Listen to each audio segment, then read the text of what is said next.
on a Wednesday afternoon. Porter and I just barely cracked a Monster Energy to start the show. The White Monster, the Zero Ultra, no sugar. So it's going to get weird today. It's been a busy day.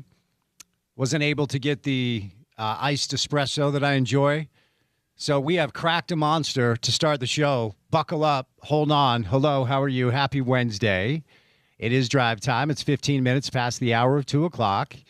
Lovely day outside. Warm day, about 92 degrees and sunny here in downtown Salt Lake City, Utah. Happy Wednesday to you. We're going to get you halfway through that work week and one day closer to the weekend right here on ESPN 700. This program is called The Drive with Spence Checketts. That is my name, Porter Larson, producing the program today. And we've got day 3 of Camp Scally up on the hill. Utah football continues on fall camp. And today is the opening day of football camp for Brigham Young and also Utah State. So Camp Kalani, Camp Bronco, do we call them that? I don't know. But that's the name of the head coaches. And so if we're going to call it Camp Scally, I guess we'll call it Camp Kalani. And Camp Bronco, Utah State heads to the Pac-12, the reimagined Pac-12, the new look Pac-12.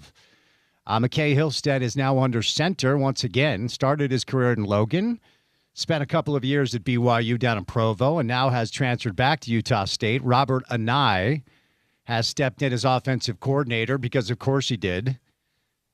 Coach and I worked with Bronco in Provo and in Virginia, and after Morgan Scally tabbed Kevin McGivern, Bronco Mendenhall tabbed Robert Anai. So a lot of very interesting storylines for BYU. The expectations are sky high in a way that they are just not for the University of Utah, Utah State. The Big 12 coaches pick BYU to win the Big 12, even though Vegas and the prediction market still believe it's Texas Tech. Who will be wide receiver 1 for BYU? JoJo Phillips. Will it be the Oregon transfer?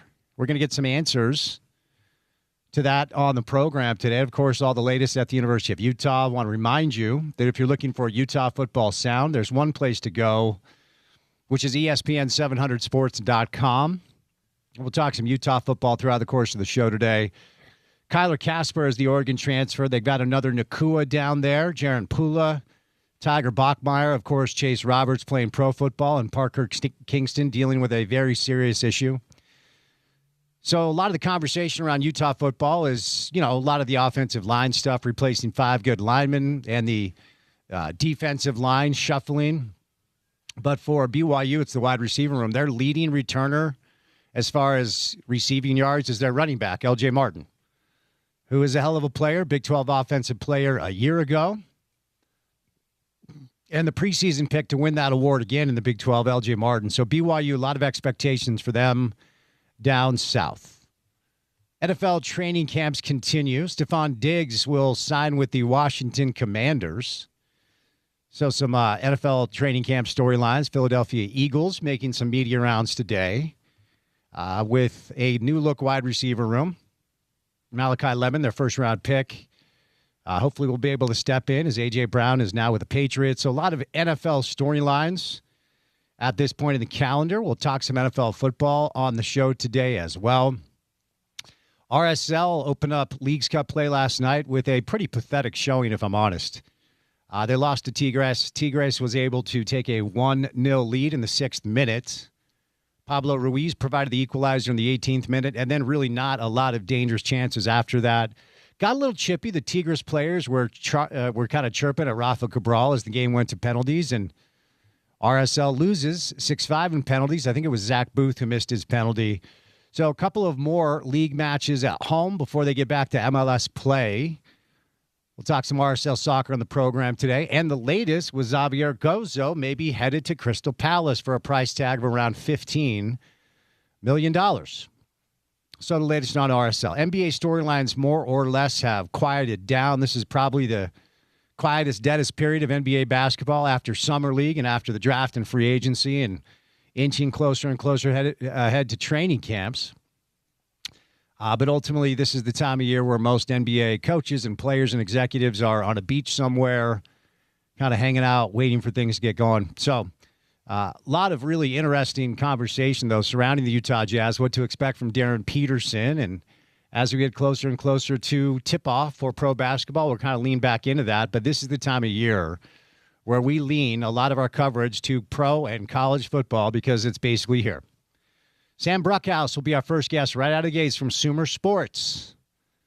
Going to talk some NFL and college football with Sam. Always enjoy my time with him. Really, really sharp young kid on both the pro and college football side of things. Tony Parks, voice of the Bees, live in studio, my guy. We'll jump all around the place. Not literally, that would be weird. You can watch YouTube. We probably won't be doing that. But we'll talk some BYU football, some Utah football, some Jazz basketball, the latest on the Bees with Tony Parks. Our guy, LL Cool Trey, he's not our first choice. He's not our 17th choice, but there are ownership and front office meetings, player meetings, marketing meetings. There are a bunch of meetings at RSL, and so we checked about 15 options off the list, and then Trey just wasn't busy, so we'll do some RSL Trey today. And then the offensive coordinator for Brigham Young, Aaron Roderick, today. I always enjoy my conversations with A-Rod, coach for Coach Witt for 12 years up in Salt Lake, and now he's down with Kalani and Provo. So we'll talk some Utah football, very familiar with Morgan and Kevin McGivern, and we'll get the latest on BYU as it is their turn to get going today in camp. Sam Bruckhouse, Tony Parks, Trey Fitzgerald, Aaron Roderick, me, Spence Checketts. Hello, how are you? Happy Wednesday to you, the listeners, and that guy, Porter Larson, who has chugged at least half of his monster by now. Are you ready to go? I'm ready to roll. It's going to get weird. Thanks for the caffeine supplement. Always appreciated. Not sponsored yet, but always appreciated. Yeah, if you're watching on YouTube, shout out Big 12. What else is in this besides caffeine? It can't be good for you. It's wildly effective. Some taurine, I know. What's erythritol? What's niacin? Oh, I know what niacin is. You know what? That's the key. Niacin is everyone talks about caffeine. It's the niacin that gets it done. Quite the concoction they've got there with the White Monster. Can't really feel my face. Excited for camps to get going. Now it's not just Utah; it's BYU and Utah State today. Yeah, the whole state is now, for the most part, at least kicking off fall camps and another day closer to kickoff. As Sharif Shah told us earlier today in media availabilities, they play in like 5 minutes, right? Yeah, it's 28 days away. But that goes by real quick when you zoom out, and we'll be playing football before you know it, and that is a very, very, very welcome reality for me. Yes, it is. 28 days away, 4 weeks away. Thursday, September the 3rd, Utah opens, and then Saturday, September the 5th, it'll be BYU and Utah State. So a lot to get to on the program. Excited to welcome in Sam Bruckhouse today, but before Sam stops by, courtesy of our friends at IFA Country Stores, it is time now for your opening tip. Now, want to let you know about our good friends at IFA Country Stores. Like any good coach, it's time to update the game plan for a healthy green lawn. As the hot weather continues this month, make sure you're using IFA Step 3 Spring and Summer Lawn Food for healthy turf that stays green every season. IFA Step 3 Lawn Food, it is the ultimate lawn owner power move. Find out more online at ifa.coop.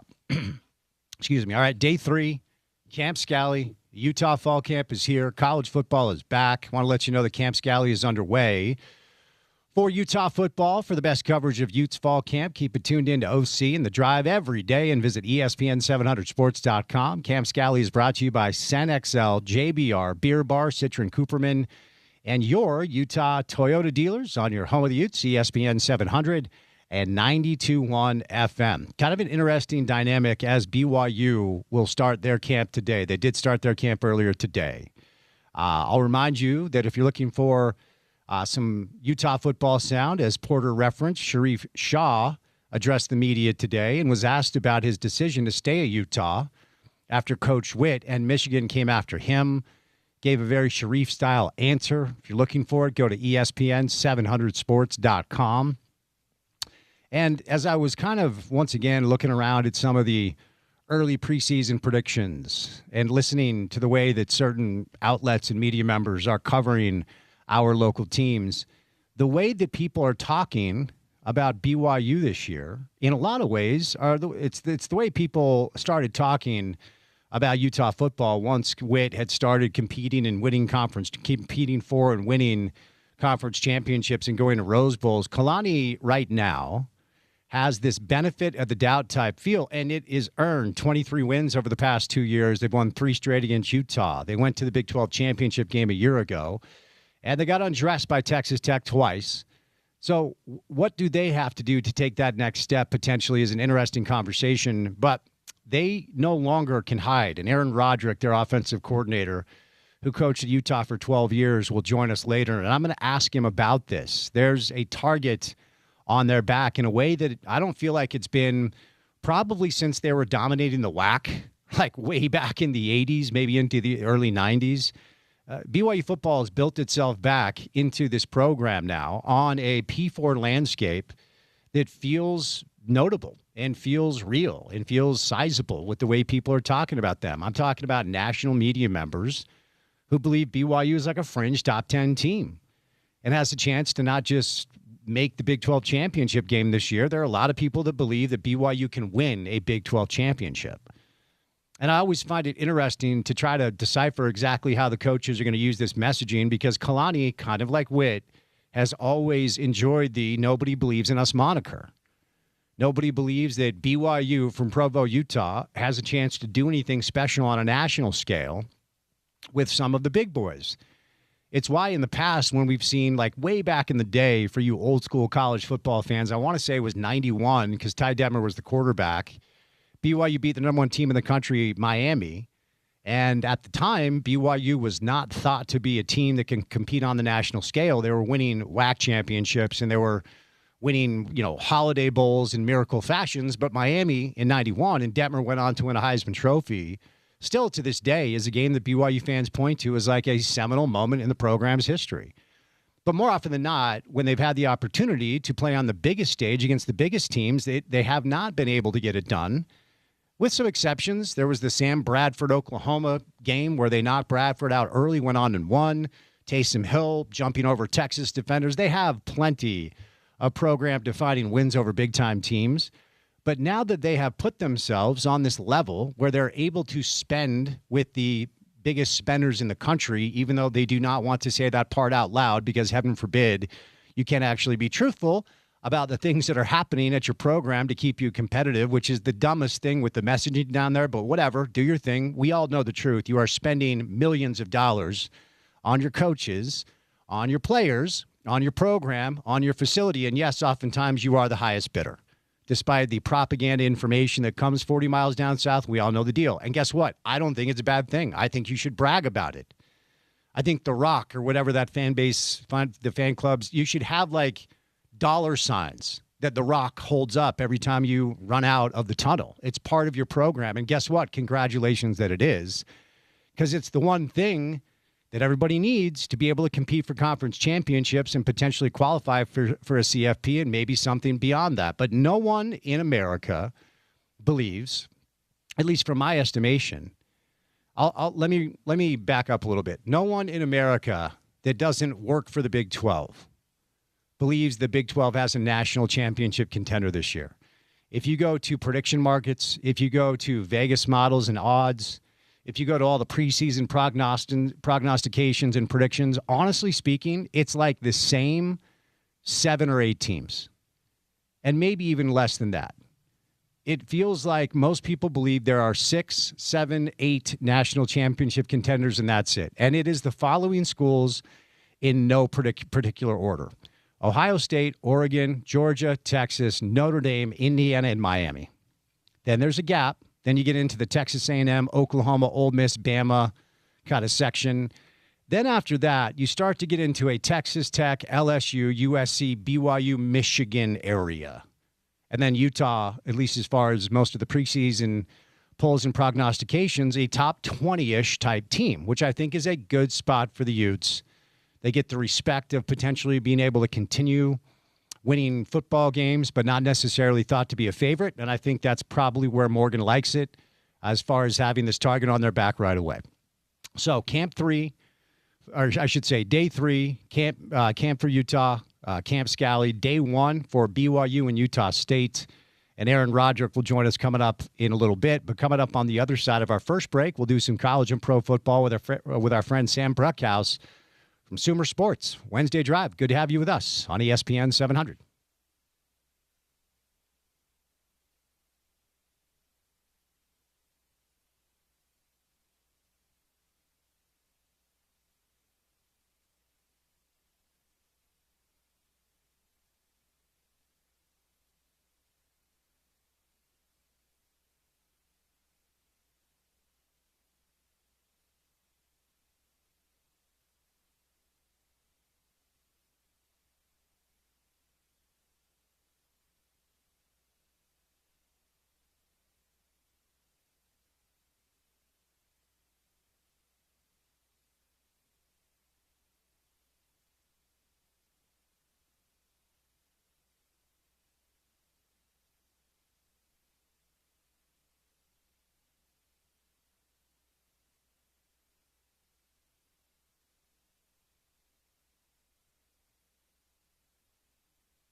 We had Coach Mack in studio yesterday. Ron McBride, legendary Utah coach.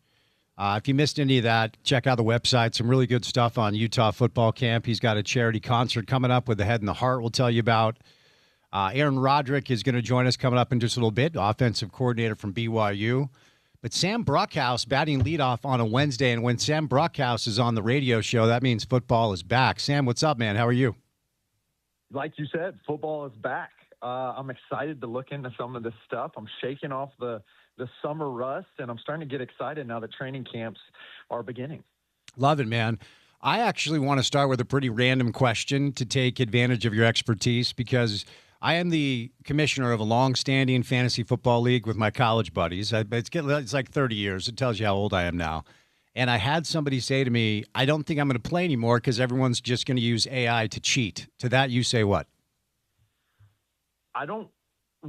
Fantasy football is like, I'm kind of shocked that that's the statement there, number one, because fantasy football is designed to have a high level of variance. That's why whenever I'm in my fantasy football leagues and I inevitably end up coming in like third or fourth, all my friends tell me that I don't know what I'm talking about and I need to get fired from my job. Fantasy football is designed to basically eliminate cheating. Now, I guess if you're really grinding the waiver wire and using AI to grab stuff like that, that's kind of a leg up. But if you're having to grind the waiver wire, you're probably not going to win anyway. So I think that you can feel comfortable that if you do some draft analysis, maybe look for some variance in some key places, you could probably outsmart the AI. And by outsmart, I mean get lucky and beat the AI. Because that's what fantasy football is, right? And I was asking 100%. I was asking you that question kind of tongue in cheek, but at the same time, like you're a really smart football mind that does use data, numbers, analytics, and at Sumer Sports, I know you guys have been working on kind of implementing some of this AI stuff in your analysis. Is there a tool out there that is actually something you can utilize to maybe help win your fantasy football leagues? Yeah, so keep a close eye on sumersports.com. We're actually coming out with a full new product with an elite suite of data that tells you basically core elements of what these players are doing that have never really before been seen on a free level. And then also it'll tell you what's important. And so you'll have access to that full data. So keep a close eye on sumersports.com. But for the most part, there's some key items that I would look at. Number one, the wide receivers as it pertains to their actual statistics or their rate statistics. So per route run, how productive they will be are typically pretty sticky and substantially stickier than a lot of these running backs and quarterbacks as well, even when it comes down to it. So guys like JSN, guys like Justin Jefferson, Jamar Chase, Puka Nacua, as long as they don't get injured, you can expect them to be pretty impactful. So a lot of the times, you look for those running backs at the high end. I'd really only focus on the running backs that have a high impact in the passing game, which is basically only Bijan Robinson and Christian McCaffrey, and Christian McCaffrey has a high injury risk. So if you can't get Bijan or perhaps Jahmyr Gibbs as well, even though I'm a little down with the offense coordinator variance on him. He's also going to his fourth season of high usage, so there may be an injury potential there. If you can't get Bijan, maybe focus in on some of those wide receivers because they have a high likelihood of hitting based on our analysis of the statistics. I do want to talk more pro football, but since we are the home of the Utes and also BYU and Utah State have opened up camp today. We've got day 3 of camp for Utah football. And, of course, a new head coach in Morgan Scalley, 2 new coordinators, a bunch of new coaches, a lot of new faces. If you look around at some of the preseason stuff, they're around a top 20 team in most polls. I think most people believe they should be considered in the, I guess what I'll say, top tier of the Big 12, maybe not necessarily at the top where Texas Tech and BYU seem to live. But what are you expecting from Utah football this year, Sam? Yeah, I think you got to look at the defense as something that is going to be the absolute most important part of this team and their success moving forward. You're bringing in a lot of new transfers, and the edge rushing position, I think particularly in a Big 12 that has a lot of moving pieces at the quarterback position, is going to be absolutely impactful. If they can replace some of the edge rushers that they had last year, I think it's going to be really, really key. You're bringing in Ethan Day from North Texas, who is a pretty good guy on an ascendant North Texas team.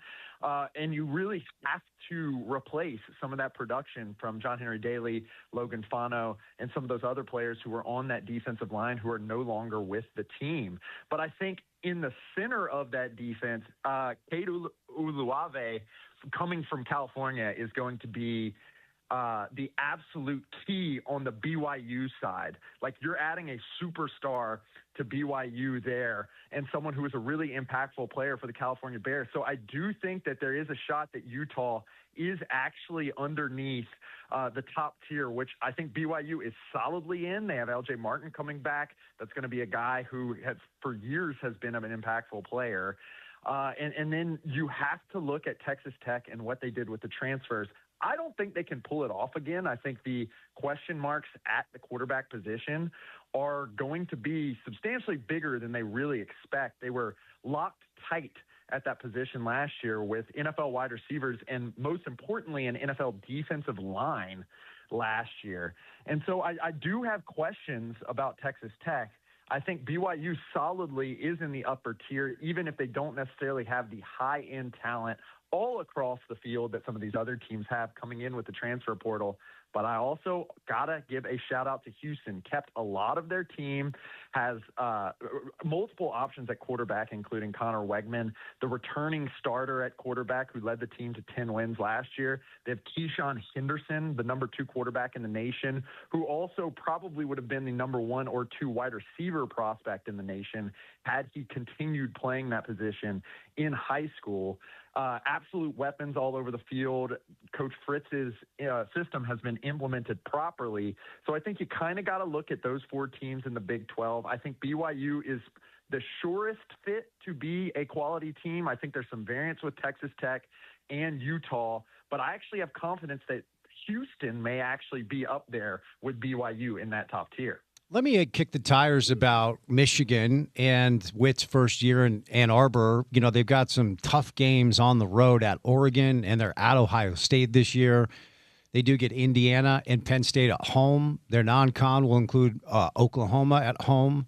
But ultimately, the expectations around Michigan, they're rather tempered. Like, the coaches poll has them at 16. Does that feel about right? What do you think Michigan's going to look like under Witt year one? I think it's a really, really big question. And I think it's going to have to do with the stability around that team and the general vibe crossing over from the hecticness of the last 2 years, despite having a lot of talent, to a more stable yet outsidery type guy in Michigan. Now, you look at that Big Ten this year, and it's going to be an absolute ringer. I mean, even teams like USC are looking fantastic this year. And so you're going to have to probably get to an undefeated team to really be in contention at the top, particularly governing that Ohio State team, which is basically bringing back everyone on offense and has a ton of talent coming in on defense.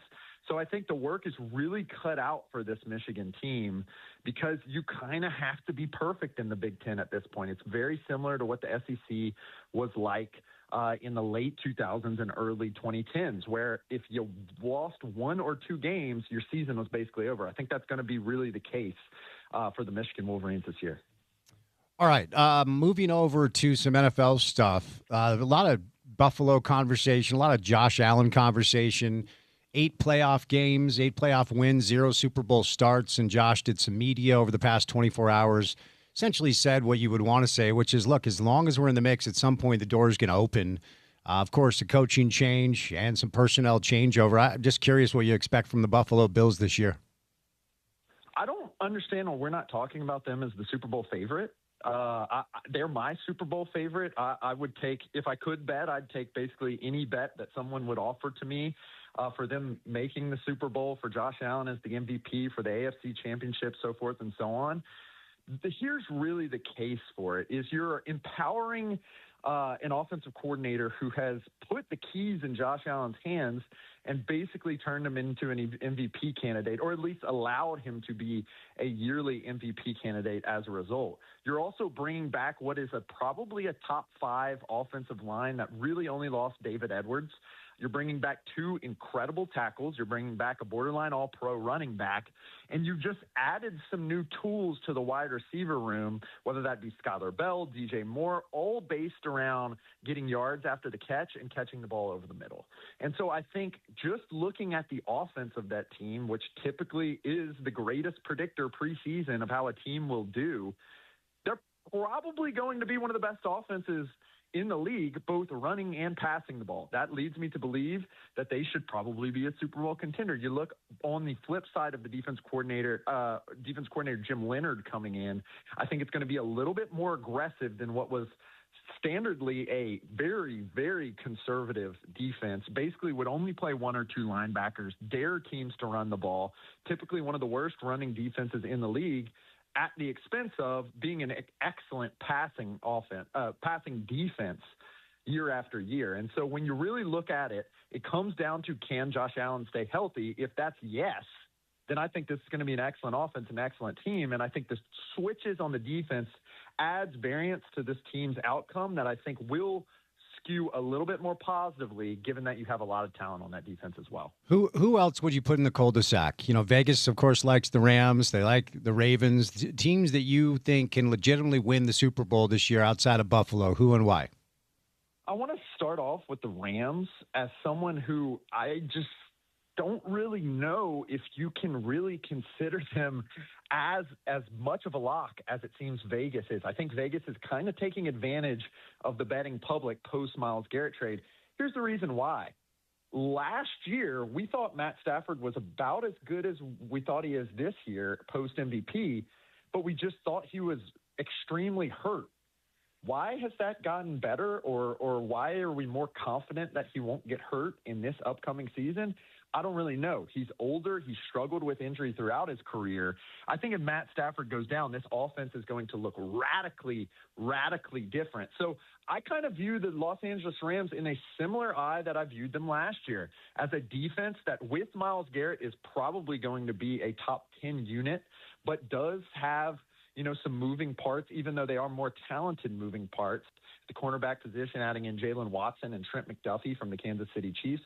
So I think that defense will certainly be good. I just think the variance, particularly if we see injuries to Kyron Williams, the offensive line, Matt Stafford, and Puka Nacua, all of which have struggled with injury over the years, that offense could really get in a spot where Sean McVay is having to pull a lot of strings to get them over an average team. So I just think there's a lot more injury risk than the Rams than I'm willing to take.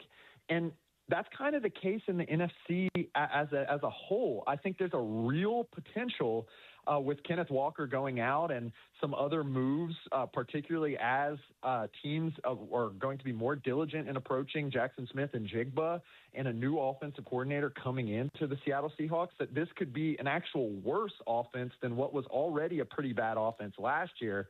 I think their defense is going to be quite good again this year. But in the NFC, you're really leaning on these defensive-led teams.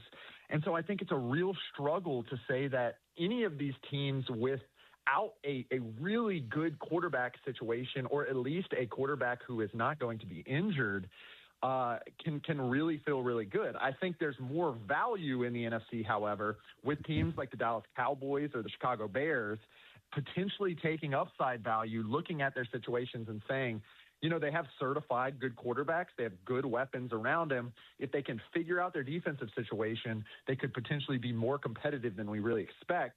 I think that is really the way that I would approach the NFC preseason, is tentatively looking at the best teams as it currently looks for the favorites, just because they have glaring problems, and looking at the teams with solid quarterback situations and potentially ascendant defenses as the teams who could really come up and shock some people. If you want a just certified favorite that I think it is, I think it has to be the Eagles. They have Jalen Hurts coming back, excellent defense, excellent offensive line, new offensive coordinator that could add some potential new sauce to that offense. So I think if you really wanted a Super Bowl matchup from me, it would be the Philadelphia Eagles versus the Buffalo Bills. What about the Chargers, Sam? I feel like I've heard a lot of people, and maybe it's just folks trying to zig when everyone else is zagging, that are really high on the Chargers. You know, as far as Vegas goes, the top contenders, as we've kind of discussed, Rams, Ravens, Bills, Seahawks, Chiefs, Eagles, Patriots. And then right behind the Patriots at plus 1,700, that's where you find the Chargers. What do you make of what we could see from them this year? I think in terms of the market, the Chargers are probably slightly overvalued. The reason why is because they're going to have to play the Chiefs, they're going to have to play the Broncos twice, and they're going to have to play a Raiders team that is probably going to play a possession style of ball that is going to make it hard to really win by a lot against them, which is something that Mike McDaniel really seeks to do. Those teams rush out of the huddle. They try to increase the play count. Particularly, they will probably try with this team, who yet to be seen what Rashawn Slater's, or at least for me, yet to be seen what Rashawn Slater's injury was yesterday in training camp. But they should have two of the best tackles in the league, should have an excellent quarterback, should have a young running back, et cetera, et cetera. So I do think they're slightly overvalued, and they're overvalued for two reasons. Number one, which I think and have discussed many, many times on this show with y'all, Spence, and I'll probably be talking about it moving forward, is that Mike McDaniel is probably the best play caller in the NFL and has been for several years. I think that is absolutely warranted, but I think this could be the make or break season for Justin Herbert. I don't really know if he's going to be able to run this type of offense without holding the ball a little bit. And potentially taking unnecessary sacks and unnecessary turnovers. And that was really what Tua Tagovailoa's superpower was in the heights of those Miami teams, was that the ball was coming out, and it was coming out quick. It's really yet to be seen if Justin Herbert can do that. He may be asked to do something slightly different. But this team is going to come down to if Justin Herbert can finally break the top 5 to 10 of EPA per play amongst quarterbacks, expected points added, which is basically saying how efficient he will be. If he can be an efficient quarterback, this team's going to be really good. But we just haven't seen him be able to be extremely efficient over the course of 16 games, despite really being a guy who could carry the team on his back. That's going to be the biggest question. This is certainly going to be a make or break year for Justin Herbert. Let me ask you about some teams with some local ties. And, of course, Jordan Love played his college ball at Utah State. And right behind the Chargers is where we find the Packers at about plus 1,800. Super Bowl contender, question mark. Yeah, we mentioned in the NFC about how you really kind of have to hang your hat on these teams that have certified quarterback situations. There can only be so many players who just hang great season after great season in the analytics as a quarterback without just being considered a good quarterback. Basically, Jared Goff was the last entry into that group where after a while with that Lions team of him just performing really well, we just considered him a franchise quarterback. I think that is how we're going to have to consider Jordan Love at this point. I think that team is going to be a stable 8, 9, 10 win team, if not more. The big question becomes offensive line. They've seen reshuffles all throughout last season. They saw reshuffles the year prior. If they can't really get LaFleur's run game going, as they did a pretty good job of last year, but were inconsistent of times, that's really going to be the struggle that this team has, is the offensive line. And so if they can get Michael Parsons back at some point in the season, I think that's really going to help this team kind of ascend to another level. But I think Jordan Love's probably going to play pretty well. It's just about everyone else, how that's going to end up. So I do view them right now as probably the third best team in the NFC North after the Bears and after the Lions. But that being said, I probably view them as like the fourth or fifth best team in the NFC altogether. Bears are at plus 2,500. It feels like you're telling me that's a big-time value play. I always say this to my listeners, do not bet on sports, but based off what the market is saying, plus 2,500 for a team that you like seems like maybe good value. Yeah, I mean, here is the case for the Bears. Number one, we have seen Ben Johnson basically put up excellent rushing offenses regardless of who he has on the team, or really regardless of what team he is coaching. So we can basically certify that rushing offense is going to be good. The second portion is that we witnessed the transformation of superstar USC Caleb Williams, and then year one struggling as a rookie quarterback Caleb Williams, into a guy who just avoids turnovers and avoids sacks. He became kind of a super-powered version of Bo Nix. If he can just add in cutting through some of those overthrows, being a little bit more accurate, and continuing to create relationships with his wide receivers, I think this becomes an unstoppable offense. The question is, not the most talented defense of all time. They do add kind of an anchor and safety, Dylan Cinnamon, in the draft. So I think that typically we've seen Dennis Allen be able to put together pretty good defenses regardless of the talent. I think that's really the case for regression with them. But I think that this team is kind of moving quite comfortably towards a 10-win season, if not more, because they have a really good quarterback and they're going to have a really good offense. So I think the Bears are really undervalued right now. Now, the numbers probably do indicate that that will be the case. They had quite a lot of tight games last year, and they also really benefited from a lot of turnover luck last year as well.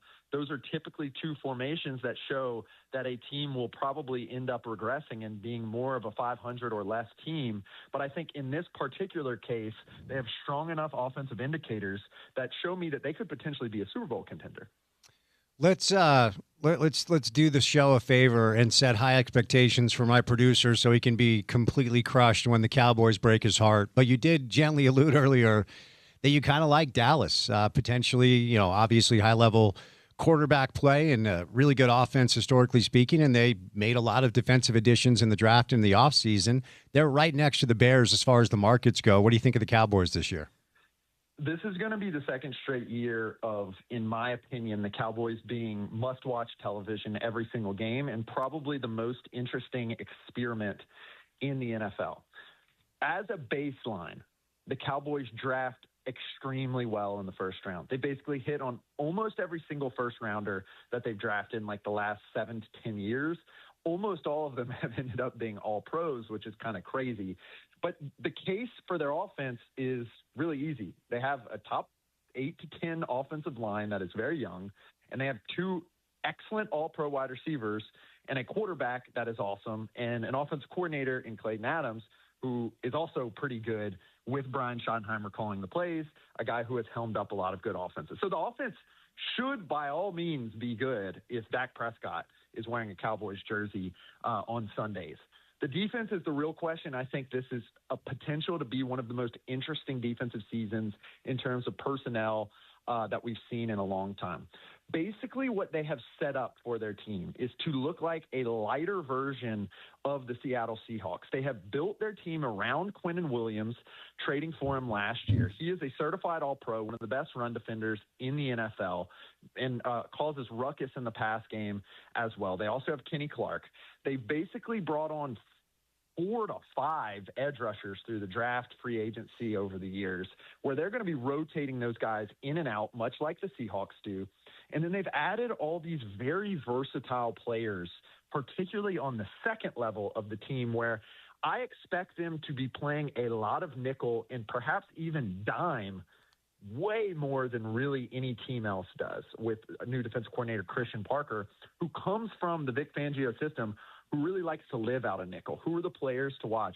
Demarion Overshown, a linebacker who is extremely versatile, has made some really great highlight plays in camp, and I think can potentially be an all-pro at the linebacker position this year. I wouldn't be surprised if he's the lone linebacker on the field for a lot of plays this year. Then also at the nickel position, they're going to trot out what I like to call an uphill and downhill apex defender strategy. The apex defender has become kind of a primo position with guys like Kyle Hamilton, Nick Emenwari, Tarheeb Still, and Derwin James with the Chargers. You basically have to have that apex position right outside of the tackle box, but close to the line of scrimmage, certifiably locked down. And they have 2. They have Deron Bland, one of the best cover slot corners in the league already, an all-pro, and then they add Caleb Downs in from Ohio State. That is the formula for this Cowboys defense being really good, is having guys who can set edges and rush the passer off of the edge, rotating in and out, winning through the middle with Quinnen Williams, and then having 3 absolute versatile beasts and Demarion Overshown, Caleb Downs, and Deron Bland really holding it down at that second level around the line of scrimmage. If they can get some of those young players and new players in the defensive backfield to hold up, I think this potentially could be a very, very good defense, and thus the Cowboys could be a real contender. Got to ask you about one more team, as we have, I think at last count, 4 or 5 Utes playing in Denver. And obviously there's an injury situation with the quarterback that's probably going to make or break as it usually does, but they're kind of right there in that area after the top tier teams as, maybe a value play at about plus 1,800 or plus 2,000. Yeah, I think the Broncos are really interesting because Sean Payton isn't calling plays this year.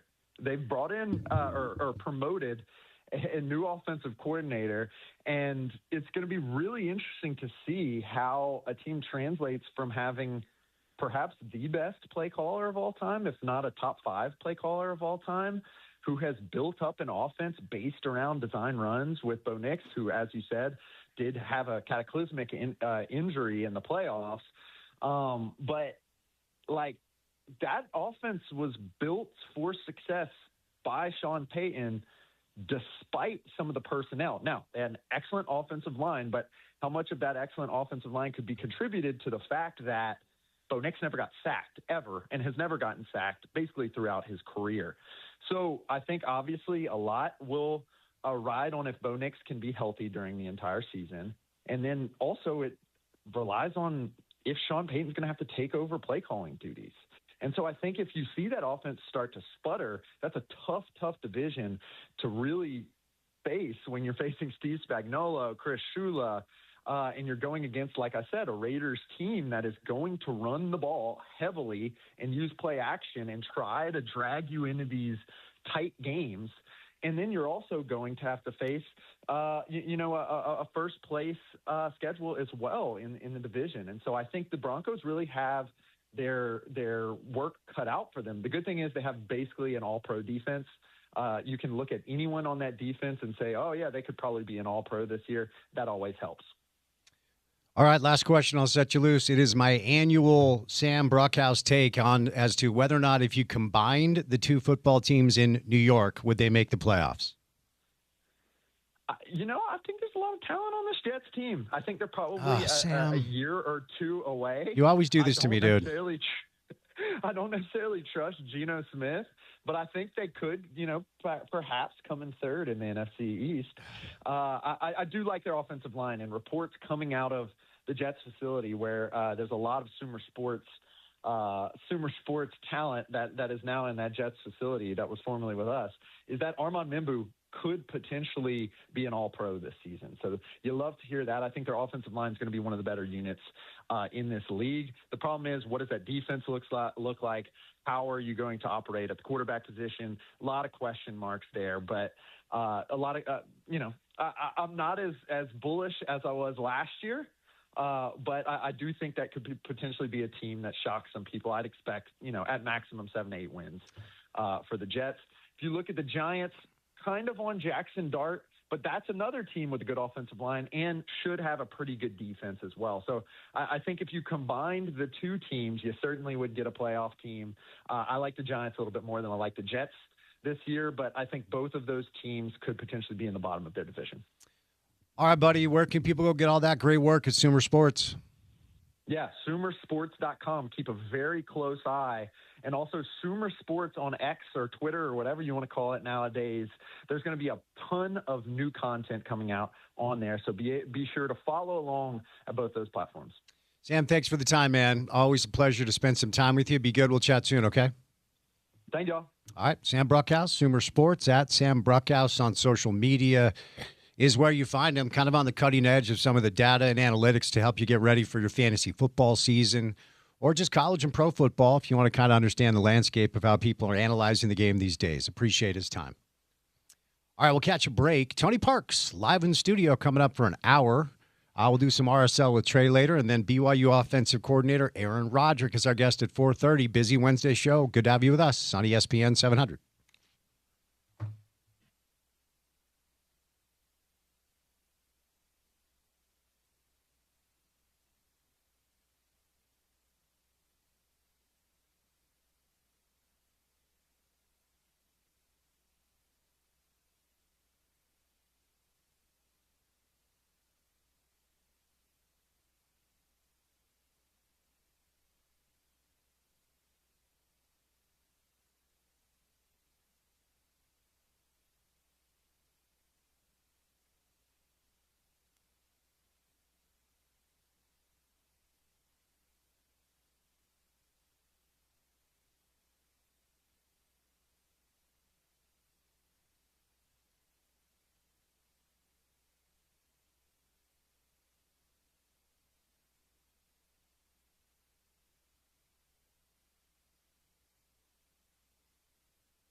All right, we'll do a little RSL coming up in just a bit. Xavier Gozo potentially on the way out to Crystal Palace for maybe a $15 million transfer fee, which would be great for that young man. Not so great for RSL fans here in the market, but a success story if it goes down. A loss to Tigres last night.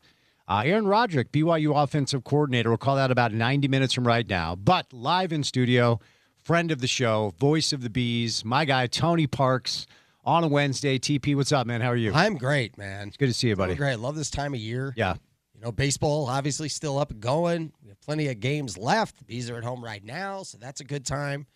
But then I know we have football around the corner. Yep. It's just exciting, man. Like all times of the year, we're really spoiled to live in this era too. Yeah. We have games all the time, and there's always something fun to talk about. I love it, man. Yeah. So, thanks for the invite. I love it. When I see Porter's name come up on my phone or yours, I'm like, let's go. We appreciate the time. And let's do some baseball off the top. We'll get to some local college football with, Morgan opening camp now, day 3. Mm-hmm. It's day 1 for Kalani and Bronco.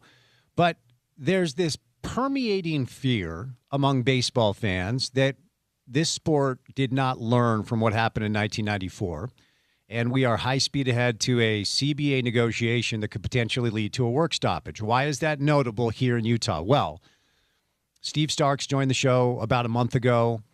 And, while we don't do a ton of baseball on the show right now, certainly that would change if we have a Major League Baseball team. I would love nothing more. And I believe the Millers are ready for it.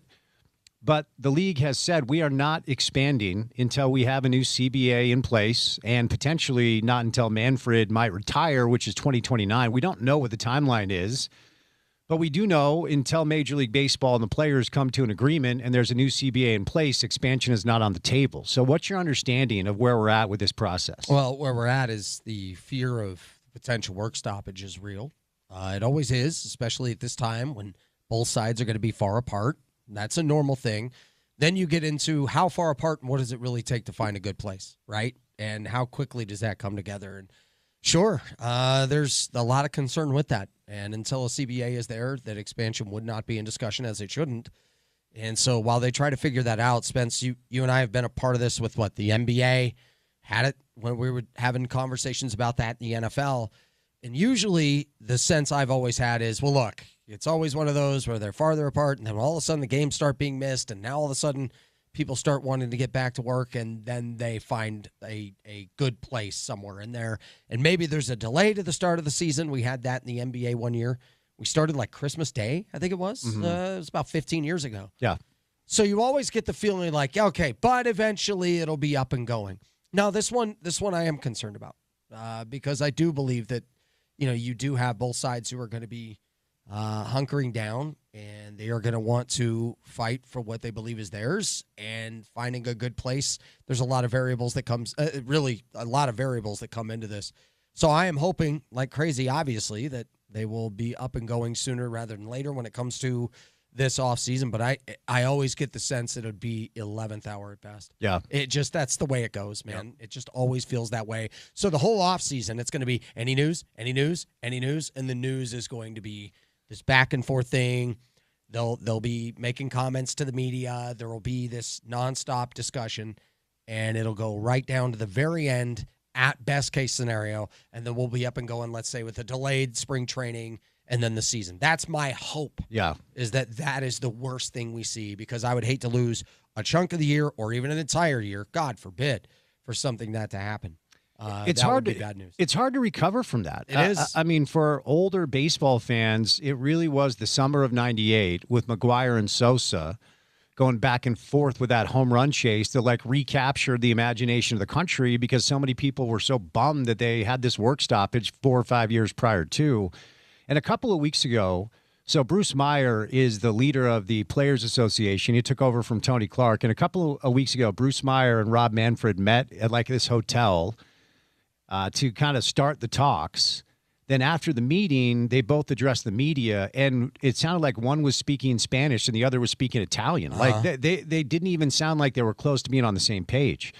And as a lifelong Yankee fan, once upon a time, the Yankees were the problem here, but now it's the Dodgers. And look, the Dodgers have always been a top-spending team. Yep. But they get Scooble at the trade deadline. They're already the favorite to win the World Series, and everyone in the league is looking around. And look, with the current landscape, the Dodgers are doing what they're allowed to do. But if you believe in competitive balance, they should not be allowed to continue to buy these World Series, which essentially is what they're doing. Well, under the current, so I had two different sides to it. One, under the current rules, they did everything that other teams could have done. You could have put together a better package for that. There's a number of teams. I was shocked that that's all it took. I thought it would be a haul, Spence. Yeah. I was thinking it was going to be this immense amount, and instead, I was like, that's pretty reasonable. And then the big risk is, okay, do you only have them for a little while? Well, if you feel like that's what pushes you over for a championship, then you go all in on that, and they did. And the Dodgers were more aggressive than everybody else. So it's like, okay, well, as the current game is being played, they did it better than you. And I did not grow up a Dodger fan. I went to their game at Wrigley on Monday night, and I was very happy the Cubs beat them 10-5. That was a wonderful experience. But let me tell you, they did it better than all of you, and they have been doing it better, and I never liked them. We had a phrase in our home, anybody but the Dodgers. Once the Cubs were out, and then obviously we didn't want the Cardinals and things like that, but we definitely didn't want the Dodgers. Yeah. But you got to give it to them. They've done a magnificent job as an organization, and Oklahoma City's in town. That's the AAA team of the Dodgers. They operate really, really well. So now everybody's like, hey, they're better at this than we are, so let's not let them. Okay, if that's what you want, that's fine. But now you create this friction here, Spence, where it gets to, okay, what are the parameters and what are the guardrails and how are you going to implement them? And then who's going to be accepting them? And that's where this gets really murky, and I don't know how it comes together. And when you bring back quickly to your point of the 98 home run chase, it was nice for a summer. But let's remember, we still, it just got some attention for a minute. It was a following. That was a cool thing to follow, but it's not like, okay, after 94, they were back and they always stayed. No. There were long effects from people that really didn't care for what happened in 94. And in this era right now, I think Major League Baseball has some great momentum, and they can ill afford to lose it. The Dodgers currently, I just looked this up, they're plus 160 to win the World Series. Yeah. Which means if you bet $100 and they win it, you're going to get $160. The Yankees are second at plus 600. Then it's the Brewers at plus 950. They're not just the favorite. Clear. Runaway. It is not even close. I don't think I've ever seen anything like this. And look, I can understand both sides of this because for a number of different years, I always believe the players were never getting their fair share of the pie in most sports. Now, the business of sports at this point, it's why private equity is now involved. Private equity was never involved because it was never the business that it is now. Live TV rights have changed everything. So there's enough money to go around, but there aren't enough ownership groups that have the power of the purse like the Dodgers have, just like the Yankees had in the 90s with Steinbrenner. And again, this is topical around here because until this thing is sorted out, they will not expand. And so whether it's Salt Lake or Nashville or Portland or whoever, you will not get a Major League Baseball team until this league gets a new deal in place. Before we move over to the Bees, who are the other cities that you hear listed as far as the cities that are involved with expansion outside of Salt Lake? Yeah, if we talk West, obviously you hear a lot about Portland. I've heard the conversation about Vancouver. The one that I think is most intriguing is Sacramento. Because if you get into the TV deal and all of that, they're a Northern California team. And then people are talking about, well, look at the way they're responding to the A's. That wasn't an A's market, guys. It was kind of this mixture of Giants and A's. But it's interesting in the Bay Area because, and I know Sacramento's not Bay Area, but when you look at two Northern California teams, which Major League Baseball has benefited from for a long time, this is one of those I think is the most unique because West Sacramento is very different than Sacramento in terms of the way the land works and all of the bizarre details that go into that. And on top of that, you look at what happens, like, say, with the Sharks. The reason why they have such a great following, that's their team. Everybody else gets the 49ers and the A's and all that in those previous years, but that was their team. Sacramento, the Kings do really well, even though they're poorly managed and not. The one thing they like is they're not Bay Area. That's for everyone else. This is our team. There is something to Sacramento getting their own team and having Modesto, Turlock, and all these surrounding areas that we could go through, Elk Grove, where they get that support. They're, renting the A's, or the A's are renting them for a bit. They know they're leaving. And a lot of Northern California is over the A's ownership, and they're over all that nonsense. So to use what's happened with West Sacramento and the A's being there's a barometer for, is this a major league market? No. If you get the right ownership and you get everything involved, and the TV deal now becomes more lucrative when you're talking about another Northern California team, and I understand it's not exactly Bay Area, but Northern California, I am curious about how well Sacramento could compete in this. Because I think that if they, with some of the time they still have to work on this, that they could be a real dog in this race. I still think Sacramento or Salt Lake is the front runner. Yeah. And that's because, I mean, I know you had Steve Starks on, but I mean, you talk about everything with that entire ownership group doing a magnificent job of obviously stadium site, this, that, the other. There's so many complexities that go into this, and they've removed all of the headaches to where it becomes a straightforward thing. Yeah. That is unbelievable foresight, and they're great at seeing around corners and being able to prepare as much as possible. The cool thing is they've done everything that's in their control, whereas somewhere else, there's just a lot of conversations and 140 chain emails and a lot of back and forth that has to go into this. And Salt Lake becomes just right away, plug and play. Here we go. Yeah, the number one thing that they've done is they've eliminated the bureaucracy of trying to get a deal with our legislators. Like it's already there. And as someone who's been a part of trying to get that done in the past, it is such a nightmare because there are so many sensitivities. Because there are plenty of economic studies that indicate no matter what the messaging comes from the team, more often than not, it is a burden on the taxpayer that doesn't repay the individual that lives in the state. There you go. That is a part of this thing because you're going to get like what we did with the RSL Stadium, it was a TRT tax. It was a hotel tax that was implemented on visitors that visited Utah to the state because we didn't want to burden the Utah State taxpayers. But there was a hotel tax that was added on to people that came to visit and stayed at the Grand America. Then there's an extra 38 cents on the bill or whatever. So you have to be really creative about these solutions. And right now, Portland is trying to hold on to their NBA team because they have an owner that's a private equity guy from Dallas that doesn't give a rip about Rip City. Didn't mean to do that. But nicely done. They don't. He doesn't care. And so their government leaders right now are trying hard to hang on to their NBA team. I don't know how they get an MLB team done. I'm not an anti-Portland guy. No. But based off of the conversation we're having, of course, we all want to see it happen in Salt Lake City. And the way Steve outlined the deal that they have in place with the government already, like you don't have to go through it if you already have it done. So it seems like as soon as the green light is given, they are absolutely ready to put the shovel into the ground, which I think gives us a huge step up. Massive step up, especially if you end up with some sort of labor stoppage even for a short amount of time. But let's say this becomes something at the back end of it where it gets done and then you want a quick enough turnaround, right? Like how quick is the turnaround? With Arizona and Tampa Bay, I don't know if you remember this, it was like 4 years before we actually saw games. And so how quick of a turnaround could you have after the announcement's made if they want something quicker? Salt Lake is capable of it.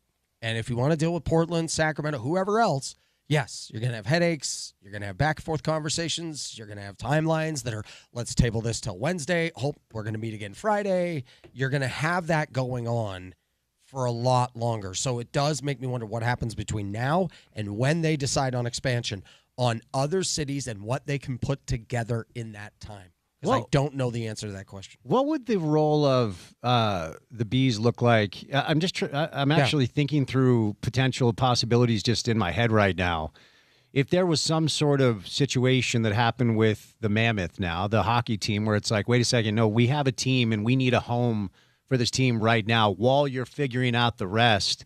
Is there a world that exists that a team could play out of the ballpark while the Millers are building the stadium? Does that make sense at all? Oh, a major league team? Yeah, like to play in Daybreak? Yeah. I mean, like way too small. Like a very temporary solution if they needed to absorb something. Yeah. I'm just thinking out loud, dude. I have no idea. Like Sacramento, you could at least seat 16,000, right? Which even then, and every major league player. So it's funny when I'm in Sacramento because I go, all right, being here for a minor league game, this is a wonderful place. Any major leaguer who has a complaint about that place in terms of major league standard has a legitimate gripe. Okay. I mean, the clubhouse is beyond left center field. Mm-hmm. Like you have to actually, if you get ejected, I've called a game where someone gets ejected. You have to like wait for them to go get their stuff. And then they have this long walk out to left center field. This walk of shame. Where everybody just sits there and waits for them. And then they go hilarious. out beyond this wall, and then there you go. DHs get really upset about it. Okay. Because if you want to go hit in the cage, you can't because they're out beyond the left center field wall. Oh, my gosh. In almost like a garage. It seems pretty basic. It's very so any major leaguer who goes, this isn't Major League Standard, has a legitimate gripe. Now, our ballpark in terms of player amenities, terrific. In terms of capacity, no, that's obviously much smaller. So obviously Steve would have a better answer to this than I would. Thinking out loud as well, I'm like, no, I don't see that as it would have to be ready. You would need your stadium ready. Before we catch a break, let's do a little bees. I heard you the other day say they hit 3 home runs over the past few games. They've lost a couple of games straight when they've hit 3 home runs. That's pretty unusual. You've been in those situations. You follow teams where, man, if it isn't one thing, it's another. And sometimes that happens when you're winning in baseball. Hey, you know what? Starting pitcher left the game early, but the offense came through with 11 runs. Yeah, one day the bats weren't there, but this guy, 7 innings of 2 hits, shutty, and the bullpen was great, 1-0. Every now and again, you run into situations where it's man, we won 9 out of 12, and if it wasn't one thing, it was another. This is great complimentary baseball. Well, you also have it the other way. Yeah. Where if it isn't one thing, it's another. And the Bees were 13-1 when they hit 3 home runs or more in a game. It was just excellent. And this offense is actually really good right now. Mm-hmm. Led the league in home runs in July. I mean, phenomenal. Or right around the top, around all of AAA. But had this really tough month because either starter wasn't in place or the bullpen gave it up or one night you get what you need and the offense just has a night where they score 3, right? And so it has just been that way. And I always say the PCL stands for playing chutes and ladders, and, well, this is evidence. Yeah. So, lately they've been an exciting team to watch. They were walked off 3 games in a row to end that series at Sugar Land. It was oh, man. Fun to call those games, I guess. Oh, they were fun to call, but it was a ground ball right to where a defender would have been, and it hits the pitcher's foot and goes to the vacated spot at second, and a leadoff infield double sets them up for the winning run. And that's you're rough, man. Well, that's the way it goes. Man, baseball, shuffle the deck enough times, you're going to have some stretches that are not so good. But an exciting team to watch in terms of entertainment, and, they'll turn it around. They have nice talent, but overall, a lot of really good call-ups, which were great. And that leads to a uniqueness in terms of roster. And but overall, for the Bees, grading it like an SAT, the pitching just has been inconsistent at best. And when it's been good, they have the pitcher of the month.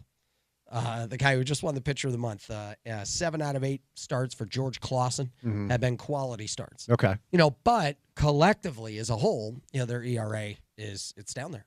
And it's just not consistent enough to be elite. Why should people get out to the ballpark? Tell us what's going on with the ballpark these days. Ton of fun, man. I mean, we have 3 homestands left, including this one. You have the AAA affiliate of the Dodgers in town right now. Last night's game was a ton of fun, although the Bees fell short in it. But you end up with, tonight you have the Dirty Sodas, right? We have a ton of fun mascots that are going to be there at the ballpark. Love all the wonderful giveaways. The Dirty Sodas, what a terrific original idea for a team name, an alternate identity. We do it on Wednesdays.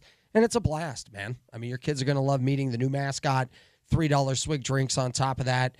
Kids get to run around the bases after the game on Friday and Saturday. I don't know if you've been to a game with drone shows, Spence, but that's a great experience, especially if you have youngsters. Maybe the fireworks are loud or something like that. A drone show is beautiful, man. And Harry Potter night on Saturday. I didn't grow up like a Harry Potter fan. It kind of came out right as I was transitioning into college. So I never had this crave to follow it, but they'll have a nice drone show. They have a scarf giveaway. They have a bunch of fun stuff like that. So throughout the rest of the year, great theme nights and a lot of good times. And then, you know what? It's a great family-friendly environment. And on top of that, I got to give a lot of credit to our game presentation staff. Everything that we do at the ballpark that is within our control, we have Major League Standard. And there's Major League Standard that comes with it. And I love the excitement of everything going on. Right now, Karina Nelson, who just took over as the general manager of the team, I mean, everything with her vision and her attitude and her understanding is Major League Standard. How do we get to it in all the areas that we can control? And it makes it special because you can feel it with the mentality and the attitude and everybody involved. And we want to make sure that you as a fan feel that and experience that. Love it. Yeah, Connor, my son Connor, I think we saw one Harry Potter movie. I think we saw the first one, and then that's it. So I don't, because there are some people that believe it's like life for them, like Disney adults, Harry Potter adults. They speak the language you're supposed to. Let's bring Porter in. Porter, like, correct me if I'm wrong. Aren't there Harry Potter, like, you're from this house, you're from that house? Let me I know go out on a limb here because Okay. I'm not much of a Harry Potter guy, but I have seen some of the shows. I think I read one of the books. There's Hufflepuff. See, I knew it. Ravenclaw, I See, think. there we go. And Slytherin, maybe. Okay. I might be totally wrong on that. No, that's but- right. Okay, I looked it up because I spent some time around a group of people that were very much into Harry Potter, and they would try to insult me using terms. They'd be like, "You're a Slytherin." I'm like, "I don't know what that means." Gryffindor, Hufflepuff, Ravenclaw, Slytherin. Oh, Gryffindor. I forgot that one. I think Gryffindor, that's like the people that are most awesome. Like if you're in the Gryffindor house, you're like a leader or something. It's like you're from New Canaan. No. Well, maybe. Let's see. Hufflepuff, the founder is Helga Hufflepuff. I think the Slytherin is the worst, right? You don't want to be a Slytherin. Should we take phone calls on this? I think you're right. They're Malfoy, the blonde guy. He was a Slytherin. Oh, okay. Kind of the school bully. What about Voldemort? Is that that's a specific character. is that the name that you're not Bad guy. supposed to say and they get freaked out if you say Voldemort? I think so. I only know that because of The Office, because Dwight got mad when Jim said Voldemort. Yep. Gryffindor traits: courage, bravery, nerve, and chivalry. Hufflepuff traits: values hard work, loyalty, and patience. Ravenclaw, valuing wisdom, learning, and creativity. Slytherin, valuing ambition, cunning, and leadership. Porter, you're a Slytherin. Thank you. Tony, I'm going to say that you are Hufflepuff. Is that the one with patience? Yes. No, that's no. Because right till you got to that one, I was like, yeah, Okay. yeah, oh, nope. Let's see. Ooh, you might be Ravenclaw. Wisdom, learning, and creativity. Okay, sure. Yeah. I values wisdom. Doesn't mean I am wise. It just Fair means enough. I value wisdom. I think I'll label myself as a Gryffindor. Courage, bravery, nerve, and chivalry. Yeah. Anything to add? Should we- No, it's if you're from Gryffindor, you entered the they have like a train station where you go through the wall or whatever. Okay. See, You showed up from have Connecticut. knowledge. You showed up from Connecticut. Oh, okay. See, you have knowledge. I knew it. The game is Quidditch, right? That you fly on the. Okay. Yeah. Anyway, Harry Potter night coming up out of the ballpark, so enjoy that. Tony Parks live in studio. One more segment with TP coming up on ESPN 700.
All right, Tony Parks live with us in the studio for one more segment. My old buddy from Jazz broadcast days, now the voice of the Bees.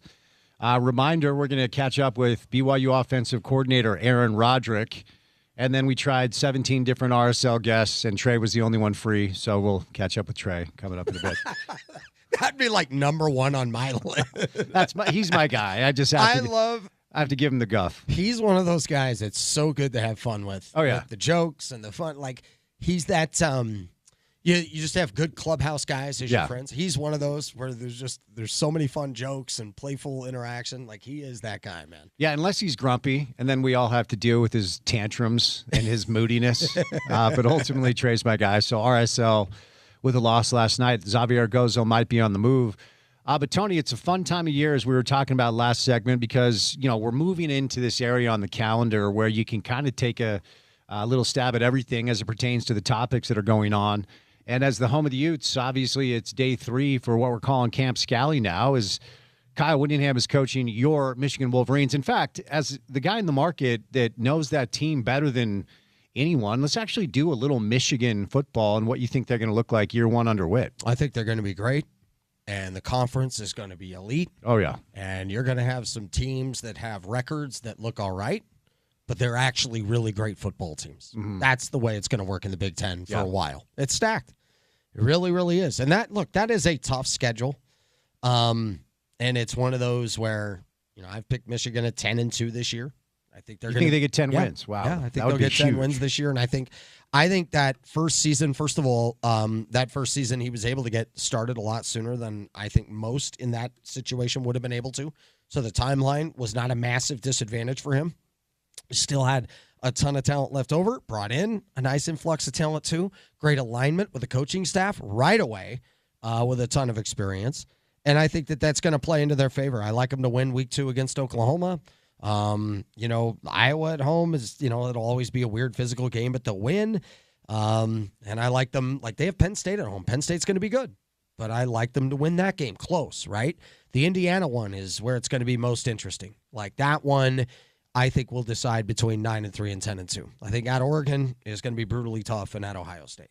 So you may not have a great finish in November. Those are two. I mean, we're talking against number 1 and number 2 in late November. Michigan's not a top 5 team, but they are going to have moments where people start asking as the season goes on, just how good is this team? Just how good is this team? Because there's an influx of great energy, great enthusiasm with what Whittingham can bring, obviously with a great, a steady level of discipline and understanding that great athletes want, a standard that great athletes want to be held to. And the one thing that I think Jay Hill, Kyle Whittingham, that group, and really a lot of the coaches here in the state of Utah deserve a lot of credit for, they don't just evaluate the talent. They're unbelievable at evaluating desire. And this is where Urban Meyer really shifted things, because all of those guys have, in one way or another, been connected to that. That's what Urban was just exceptional. He would make sure that you, in terms of your commitment, could not hide. He would find out what your desire actually was. He would put you through a test in that way. Not a sit down, not a fill this out. They could read that really, really well. Now, Jay Hill took an FCS football team from scholarship reduction, 2 wins a year, just an absolute faceplant, to a national championship contender and right on the brink. And I got it that FCS football is not the same thing as Big Ten. But we are talking about that same standard of evaluation. And the big thing you're going to find out is who really loves the game and who doesn't. And the other thing they're great at is problem solving. And when there's something that isn't working or something that doesn't jive with what their standard is, they're going to immediately move on from it. And they know how to get things back on track quickly. That's not talking about after a loss. I'm talking about everything in camp. Everything in terms of getting the right guys in the right position all the time. So I like that to be a big advantage for them in the early part of the year. So that's why I picked Michigan to start really well. And I think they should be right there. They have some of the real tough ones at home, 2 really tough ones on the road at the end. Now, this is where it gets fun for Whit, because I think the game at Ohio State, it'll be a great game, and I think Ohio State will win. If you make me pick right now, like you hold me with my hands in the air, you must pick, your life's on the line, I'll pick Ohio State to win that game. But if it'll be a really hotly contested game, close, late, whatever. And then you make what the narrative will now be is that this game didn't mean enough to win because he refuses to just say, I hate Ohio State. I hate this. I hate that. Oh, my gosh. I don't wear red anymore because I hate Ohio State and I don't use the letter O and whatever they want him to say. What I like about Whit is he refuses to pretend to be something he's not. Mm-hmm. He's not. This guy has no issue with imposter syndrome. He's Kyle Whittingham, who is the head coach at Michigan. He's not the head coach at Michigan trying to be the head coach at Michigan. He's going to be Kyle Whittingham. So I love his authenticity, and I think it'll win more within his players, no matter what the narrative is. And Kyle is not going to overreact to the narrative. And that is going to be steadying for Michigan for 2027. And that's when we're going to start seeing like real national championship caliber Michigan football. It's going to be, and I continue to use this term, kind of this phrase, this saying, and I'll use it all year long. Like if you're looking for anti-Whit sentiment, this radio show won't be for you. I'm going to be watching Michigan. I'm going to be cheering for Kyle. I think it's going to be really cool to see what he can do with those resources. They've already signed Camden Lapati, the kid from West High School, to play quarterback for them. They're the number 11 recruiting class in the country for next year already, and this is his first season. I know a lot of people around here are a little bit uncomfortable that he's using his Utah roots to grab a talent to play at Michigan, but the secret about Utah high school football is out and has been for a long time. I mean, it's not just because Whit's at Michigan that he's going to be able to get Utah kids. We see Utah kids go to Oregon, SC, Ole Miss, all over the place. But now they've got a natural recruiting pipeline to Utah. So Morgan and Kalani are going to have to compete with Kyle year in and year out for players. No, it's gonna be a unique thing to how it affects the local teams. This idea that local teams are going to be pillaged and they're at this incredible disadvantage, I think that could be overblown. But when you talk about the one player here or there, sure, yeah. That now becomes something you have to do. Remember when they made a big deal about that with Gary Anderson at Oregon State? Yeah. Yeah. Mm-hmm. Okay. Then he goes to Wisconsin. Yeah. But the point that I make here is that, you're going to have really good coaches and a really good program at Michigan that you're going to have to compete for with recruiting. And it's always going to be that way. You're going to constantly have those competitive situations. So that's why these guys are in that position. So, but I'm excited for him being there, not just as let's just dip our toes in the water here in the early going. Oh no. Michigan is going to compete really, really well. They're loaded with a home schedule that I think is going to play to their advantage. And by the way, this first year, Big Ten coaches, this idea of how is Whittingham going to adjust to the Big Ten? No. How's the Big Ten going to adjust to Kyle Whittingham? That's my opinion on that. And I think late in the year, you just have two really good teams, really good coaches, really good programs. You don't roll out of bed and win at Autzen when they're a contender, right? Yeah. And it's so they could compete well in those games and lose just because somebody has to. Right. So I see Michigan as that team on the border of the playoff in or out and competing for the conference title. You reference the term, you use the term authenticity to describe Kyle. I'd use the same term to describe Morgan, right? Yes. So we got day 3 of Camp Scally. And his first media availability, we were chuckling because he walks out to the mic and says, "Greetings, hello, everyone." And the guy for the past 21 years has been like, "Okay, all right, go. Okay, you've got 7 minutes." And Morgan, as Morgan is often wont to do, will sit with you for 15 minutes and he'll just kind of tell you the deal. And it was Ethan Day, a transfer defensive lineman, who yesterday was asked about just the energy in camp. And he said, the energy, it's great. It's upbeat. And he said, it kind of feels like a party, which is not a term I ever heard covering Whit for 20 years at the University of Utah. So as I continue to say, I'm not saying it's right. I'm not saying it's wrong. I'm just saying it's different. And I do feel like the people up there are maybe just breathing a little bit easier with Morgan at the helm, as opposed to having a tactician or a guy that's a little bit more of a general like Whit. Again, not right, wrong, or indifferent. It just feels a little bit different up there. And we had Mac in studio yesterday for an hour, and he said 10 wins are expected. And I just went, whew, man. If Morgan wins 10 games year one, I find that to be a massive success. That would be amazing. I've put them at 9-3, and I think they're going to have a fabulous year. And I think, by the end of it, you're going to come out of year one saying this program is in great hands going forward, right? So we can predict the wins and losses. The big question is, at the end of the year, your feelings about the direction of the program, right? Are the issues with this team easily correctable? Are the issues with managing an entire program easily adaptable, right? Once you have that, then you have a great feeling about what's going to happen with your team going forward. And I think they're going to be really good. Look, this guy was ready for this situation. And all of those coaches have been chomping at the bit to do it their way.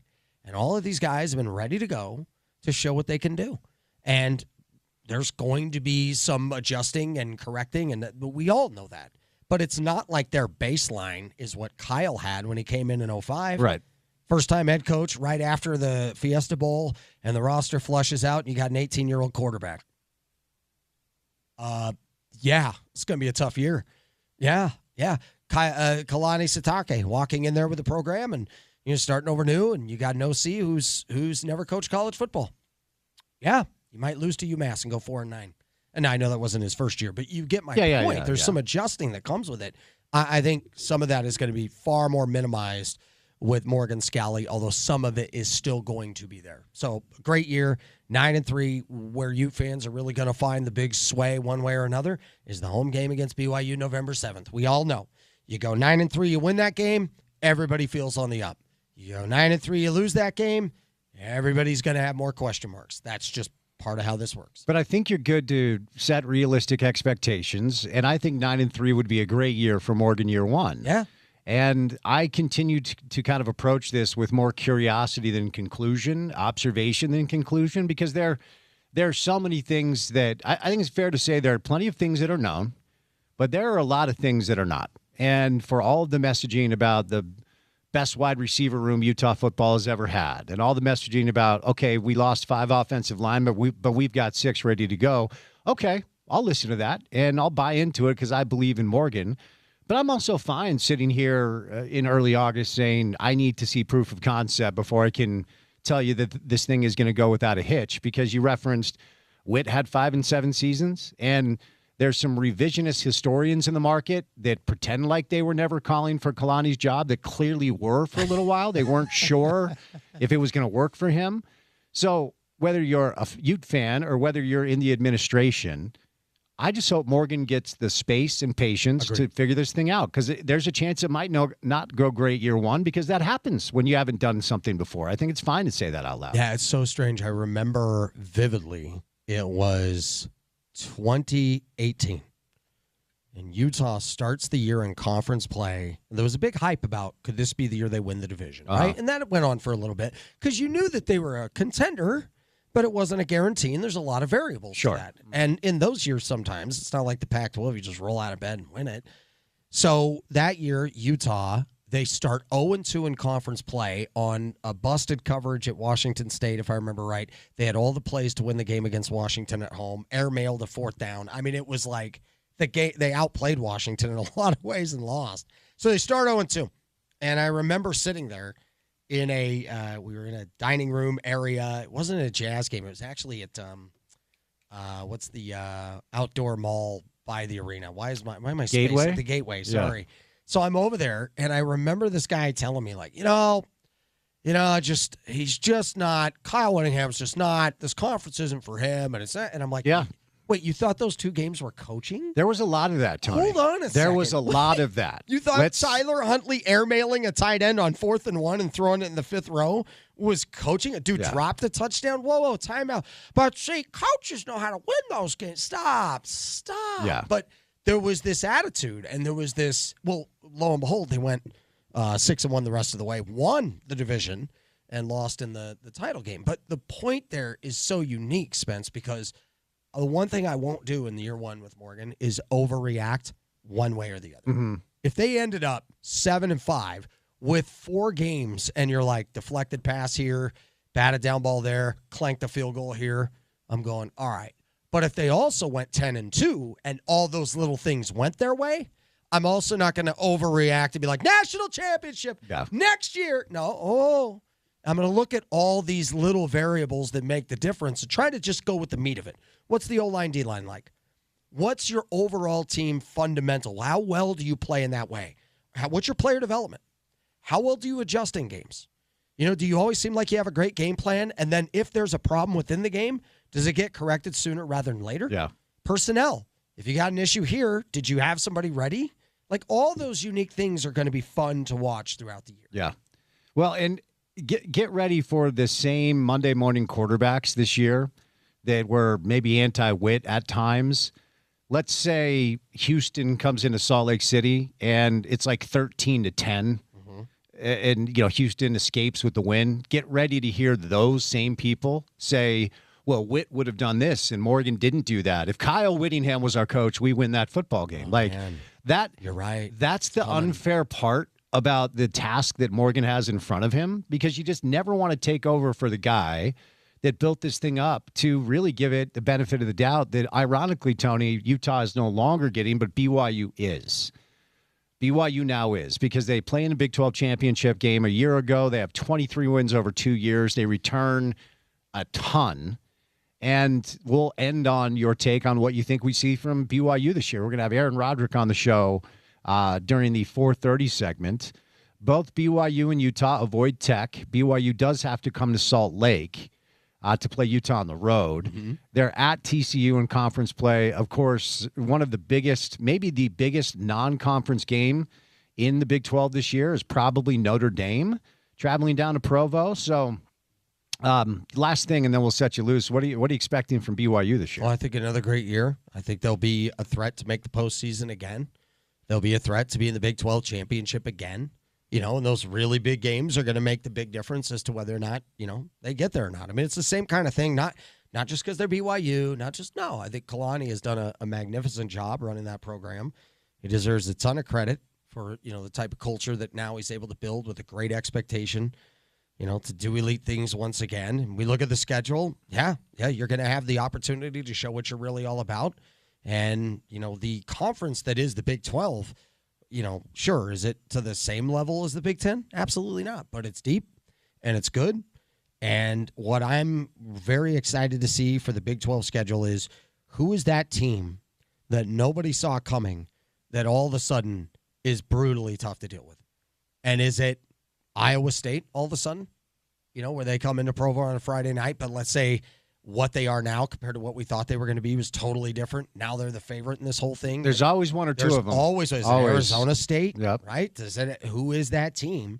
And we're going to find out. But I like BYU, to be right there threatening for all of that. And Kalani, now with a guy like Papinga, who is more than ready for opportunities like this. You have plenty of staff members who are now ready with new opportunities to capitalize on, more than 10 years worth of experience to be ready for this now. And so that game against Notre Dame, what is it? Is it mid-October, right? That is October the 17th in Provo. They're probably going to be a double-digit underdog. Notre Dame's like a top 5 team this year. But it's going to be, raucous environment. Going to be that classic battle. Are you at your absolute best when you go into that football game? Yeah. That's going to be the big question. So, no, I think both teams are going to have good years.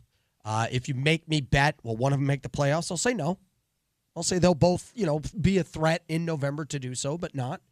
And then I think we're just in for another really fun college football year where you recycle, you go back, and you try to become even better the next season. And I think we're in for a really great year.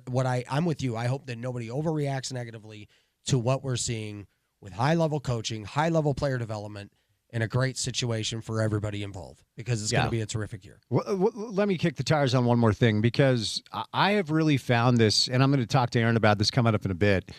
This potentially has been the most dramatic / entertaining offseason in college football, I think, in the history of our state. Because if you go back to December of last year, that's when the Witt stuff started permeating, where it's like, okay, could he finally be done?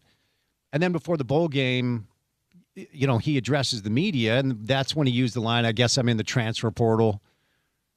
I'm ending the show one day. I get an alert on my phone. Sharon Moore fired from Michigan.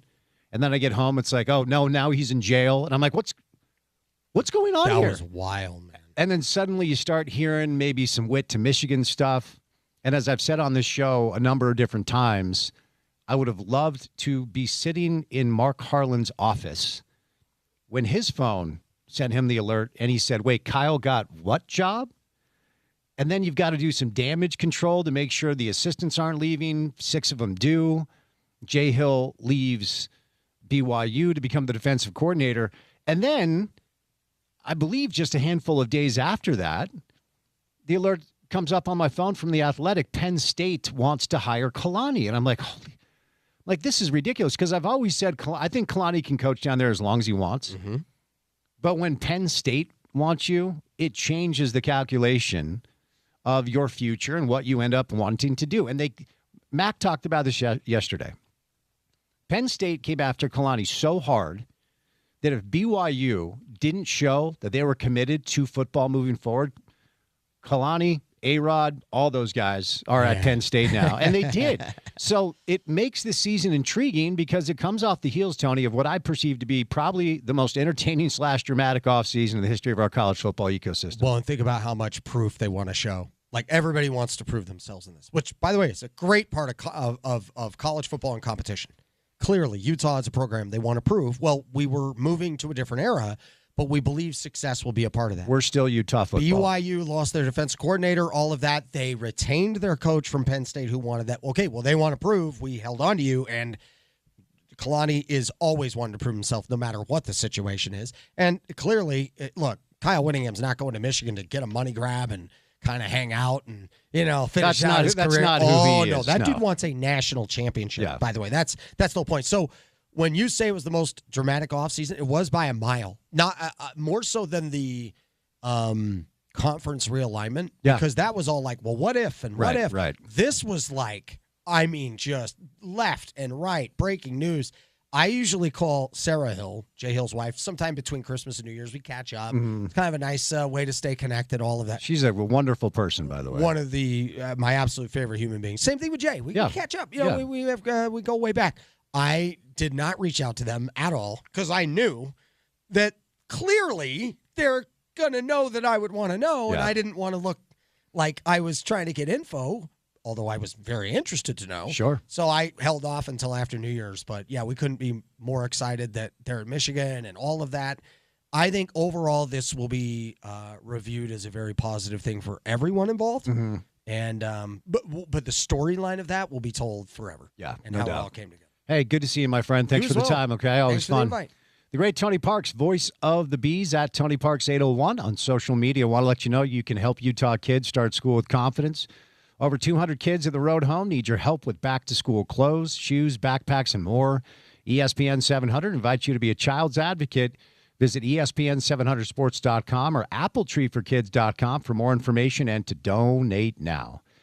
2 hours down, 2 hours to go. A little soccer with Trey coming up, and then we're going to visit with Aaron Roderick, BYU offensive coordinator. Busy Wednesday show. Good to have you with us on ESPN 700.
So we were curious about these RSL meetings that were happening this afternoon. So I did some intel to try to understand who was in the meetings and what they're talking about.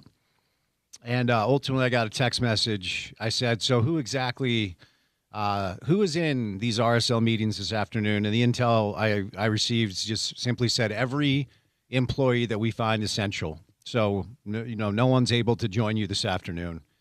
So that's the text I got, that every essential RSL employee is busy this afternoon. Remember during the, not to go back to it, the pandemic?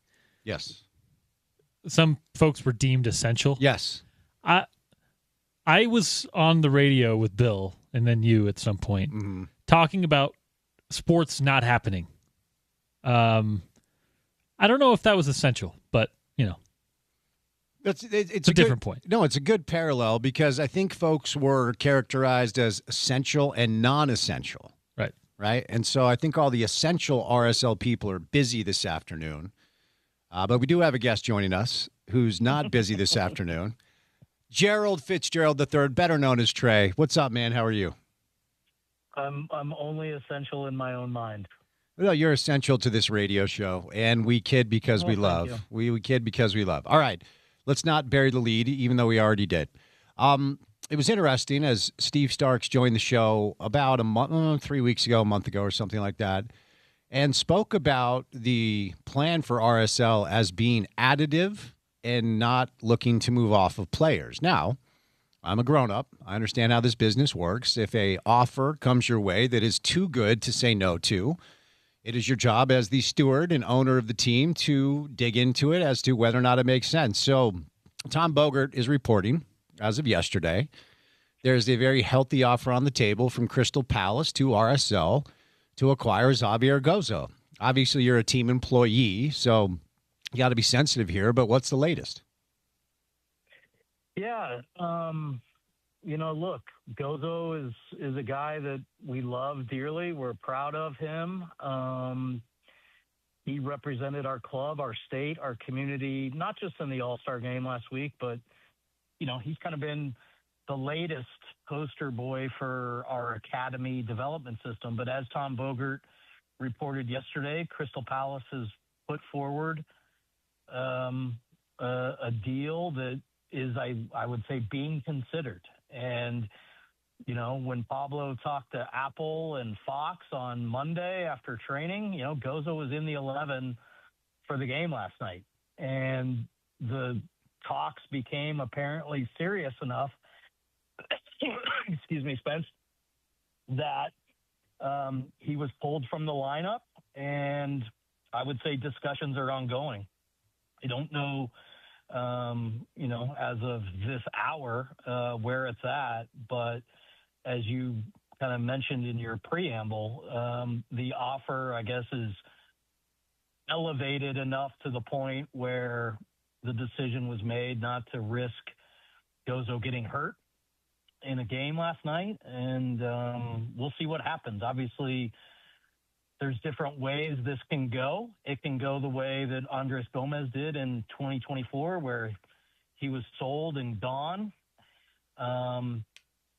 Clearly, I would say the club would love Crystal Palace to buy Gozo if that's what he and his representation and his family want, and leave him here for 6 months or 12 months.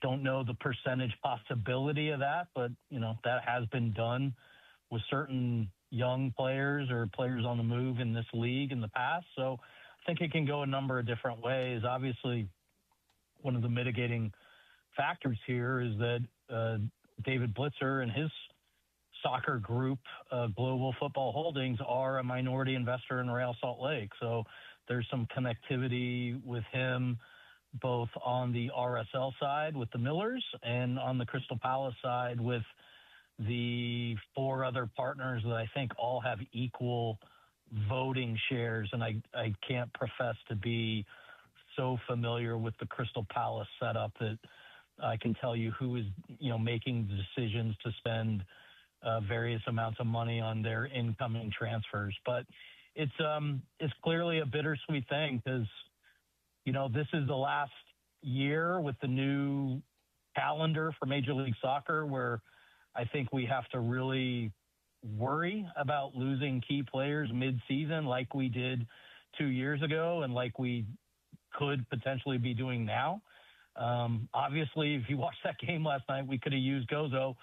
And I don't know. Like I said, it's bittersweet because this is something he's wanted probably since he was 5 years old, is an opportunity to play in the Premier League. And, you know, he's talked openly about wanting to play Champions League football. But I know he loves this club and he loves his teammates. And, you know, these are difficult life decisions. So we're kind of seeing them play out in real time. And, you know, I think there's a part of me that wants him to stay and wants the deal to fall apart, even though I feel guilty feeling that. Yeah, it's selfish, and I think RSL fans probably feel the same way. Like, if the money is what Bogert and others are now reporting, you kind of have to take that deal. And I guess the next question would be, okay, what are Kurt Schmidt and Jason Kreis and Tony Beltran and Pablo Mastroeni and the Miller and Blitzer group, what are they going to do with that money? And how are they going to bolster the team and be additive like you and Steve Starks talked about 3 weeks ago?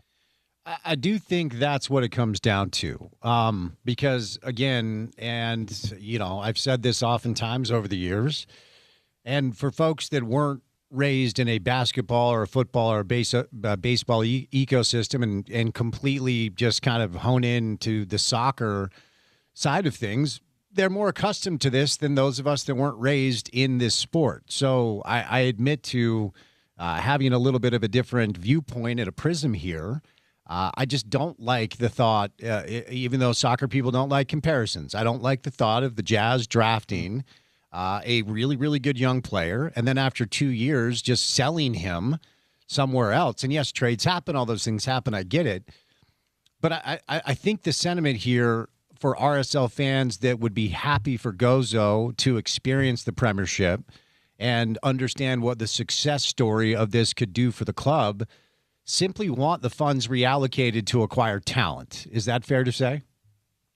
Yeah, and look, and that's what's unique about this sport. And as RSL has grown over 22 years, as MLS has grown over 30 years, you know, look, for people my age, unfortunately I'm older than you, but even your age, the global marketplace for this sport is still somewhat of a foreign feeling concept for those of us who were born and raised in the American sports closed system model, right? And I was having a conversation with somebody, I think yesterday or the day before, like, remember 15 years ago when we signed Justin Glad and Jordan Allen out of our academy.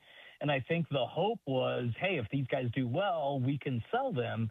And looking at players as assets just never really feels right, even though it's become more comfortable to talk about that in NBA or NFL circles and draft capital and draft assets and all that stuff. But, you know, there is a global marketplace out there, which just makes this sport different. And to my earlier point, if Gozo didn't want to go and we were selling him somewhere, it's a whole different story than him wanting to test himself at the highest possible levels. And I think you could look at 30 guys on our roster and they all say that, but you know, there are guys that have been through a lot of different situations as they've kind of traversed that global marketplace, and they've been in good clubs and bad clubs.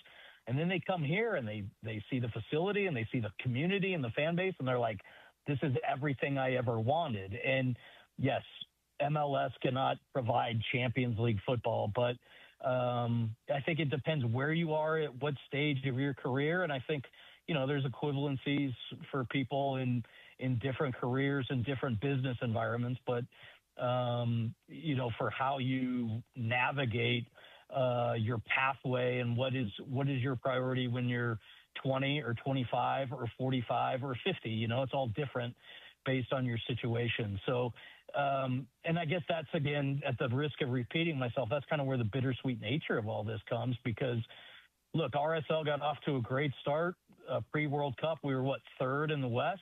And, there was a sense going into Leagues Cup, hey, we can win this trophy. We can qualify for CONCACAF Champions Cup. We could get into the Club World Cup. We could add players in the summer. We can add players in the winter. We can compete for a championship not only this year, but in the sprint season. And then starting next year with the calendar change, all the player movement and kind of that hot stove things that dictate the transfer market and the comings and goings on your roster, we're going to be aligned with the rest of the world for the first time. So hopefully we don't have a disruptive move mid-year like we have in 24 with Andres Gomez and like we potentially could have here this year with Xavier Gozo. All right, one more thing here before we move on. Help us understand the moving pieces about how this works. And you alluded to a little bit earlier because you have the player with the desire to show his skill set on the biggest stage, and that's where the biggest paychecks come from. Even though he's a Utah native, but which makes him just like this perfect face of RSL in so many ways, like a local homegrown kid who is of the predominant faith and speaks about it in a way that a lot of people appreciate. And then you have the agent, and then you have the team that's making the bid, then you have the team that's selling the player. Like, how does it work? And ultimately, the buck stops where? Yeah, that's a great question, Spence. Obviously, for deals to get done, either incoming or outgoing, and I've heard you talk about this with Kurt and Jason and others, Steve Starks as well. Like, stars need to align, and I think in this case, right, and we have players that there are clubs all over the world that want Xavier Gozo, Diego Luna for several years. Juan Manuel Sanabria had a great World Cup for Uruguay. He's still only 25. Sergi Solans leads our team in goals this year, and there are always rumors about European clubs that want him, whether it's back in his home country of Spain or in other nations. And, this is the summer window all over the world, right? So it's kind of silly season. There's a lot of discussion, a lot of rumors. You don't really know what to believe anymore.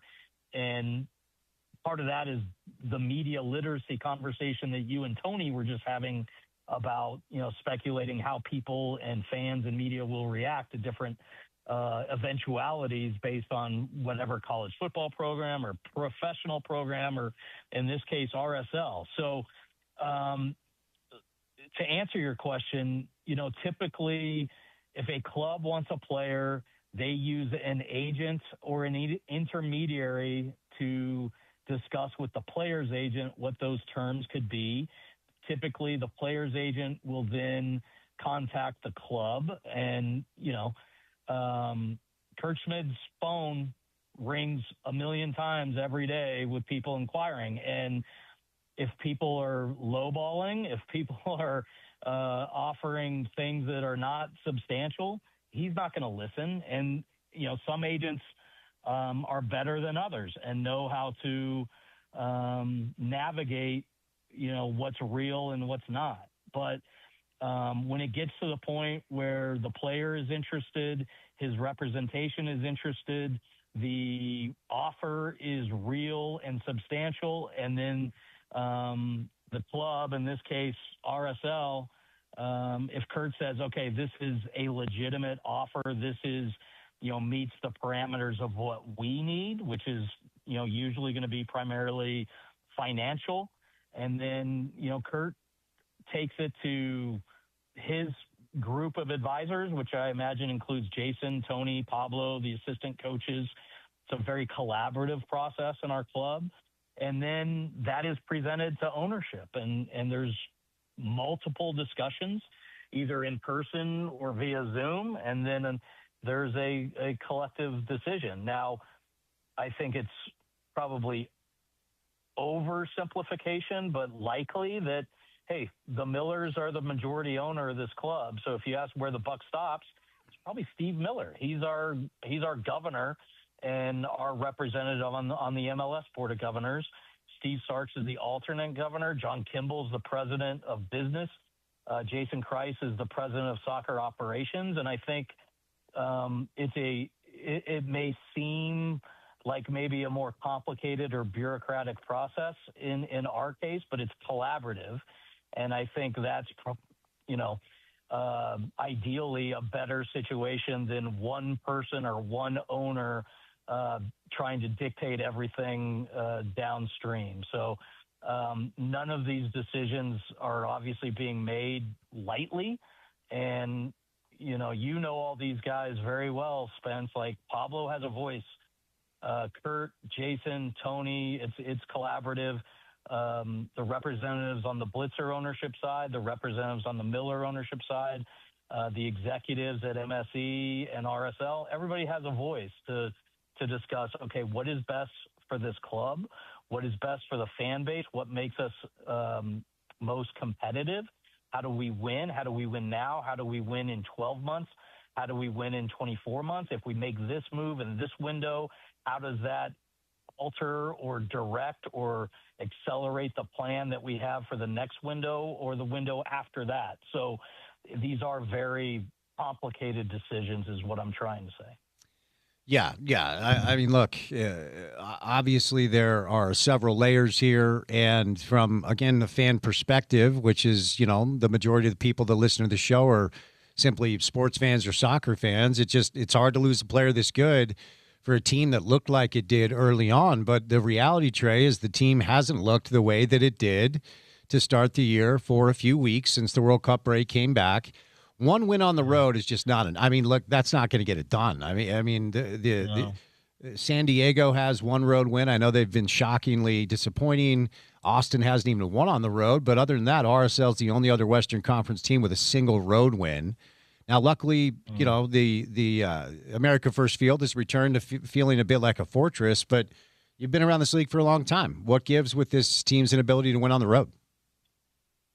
Yeah, it's kind of a fascinating conundrum, Spence, because I think you remember 23 and 24 were probably the two best road campaigns this club has had in 20 years at those points, 19 and 20 years. And, under Pablo, the 5 years under Pablo, we've been very resilient, right? Like one of the things that I've been tracking under him is bounce back wins. So, he's coached 203 games for us now, and we've only lost back-to-back games 19 times. So very rarely does, a down cycle, a losing streak fester. And a lot of that is because this team has demonstrated an ability to win or at least earn results on the road. And for whatever reason, that hasn't happened this year. And look, we had a lot of momentum going into the World Cup. I think we started 5-1-1. You had a 2-game losing streak. One of those was a really poorly officiated game in LA Galaxy. And then you go 3-1-1 to close out the break. You end the break with a disappointing draw at Minnesota where you led for 70 minutes and give up a really crummy stoppage time equalizer in Minnesota. Then you have 57 days off. You go to LAFC, in many ways regarded as the best team in the league, or at least with three probably high-profile talents in Son and Bouanga. You play a very good game, but you have two transitional defense breakdowns, and there's nothing to show for it. Pablo was asked this question post-game last night. He talked about LAFC, like we outshot them. You had good XG, but you don't convert your chances, and you get burned on the counter by the two killers that combined cost $50 million for LAFC. We don't have those guys. Then you go to Portland. You're very bright for the first 30 minutes. You're up 1-0. You're dictating tempo. You're creating chances. Then you get a red card, deserved red card, and then it's a slugfest the rest of the way.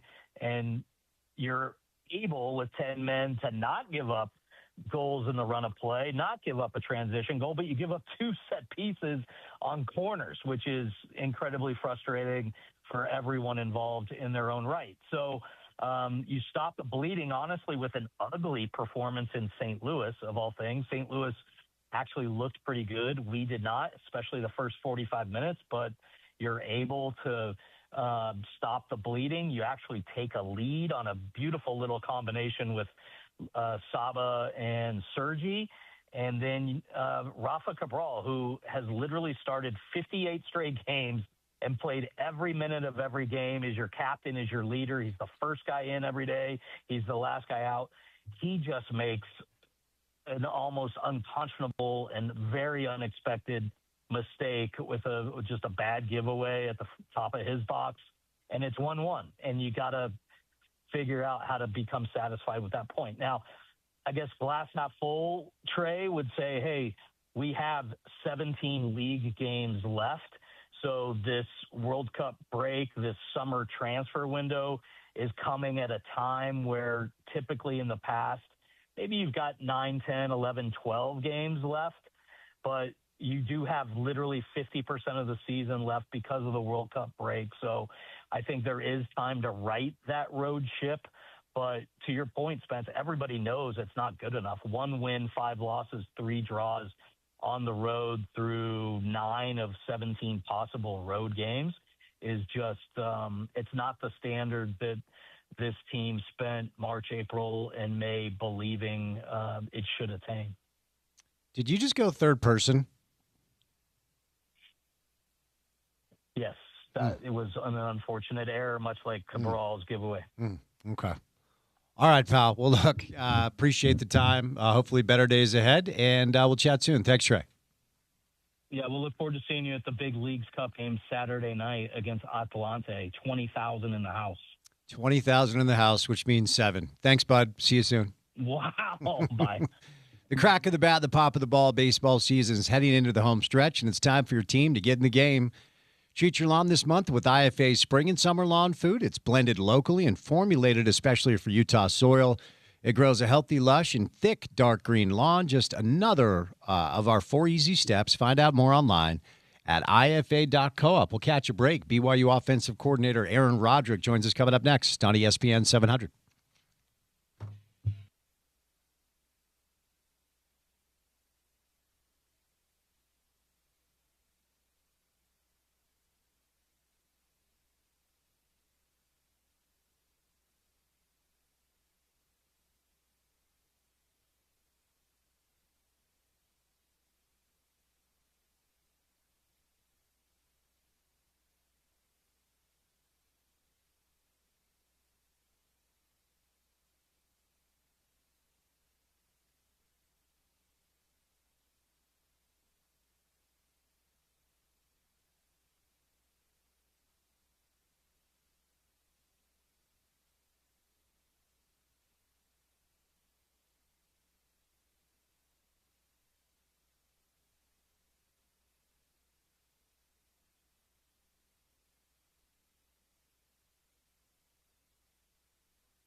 And we are back. It is episode 18 of Reality Check with Spence Checketts after a week off last week.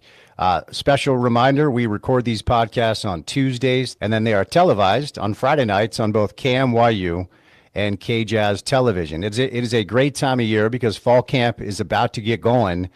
For some teams, they've already started. For other teams, they will get going this week, including BYU, coming off another great season where they went to the Big 12 championship game. They get rolling. Coming up tomorrow, the coaches pick BYU to win the Big 12, and the offensive coordinator from Brigham Young is Aaron Roderick, and he joins us now on episode 18. A-Rod, my man, what's going on? How are you? Doing well. Great to be here. Hey, I really appreciate the time. So let's just start with the day before things get going.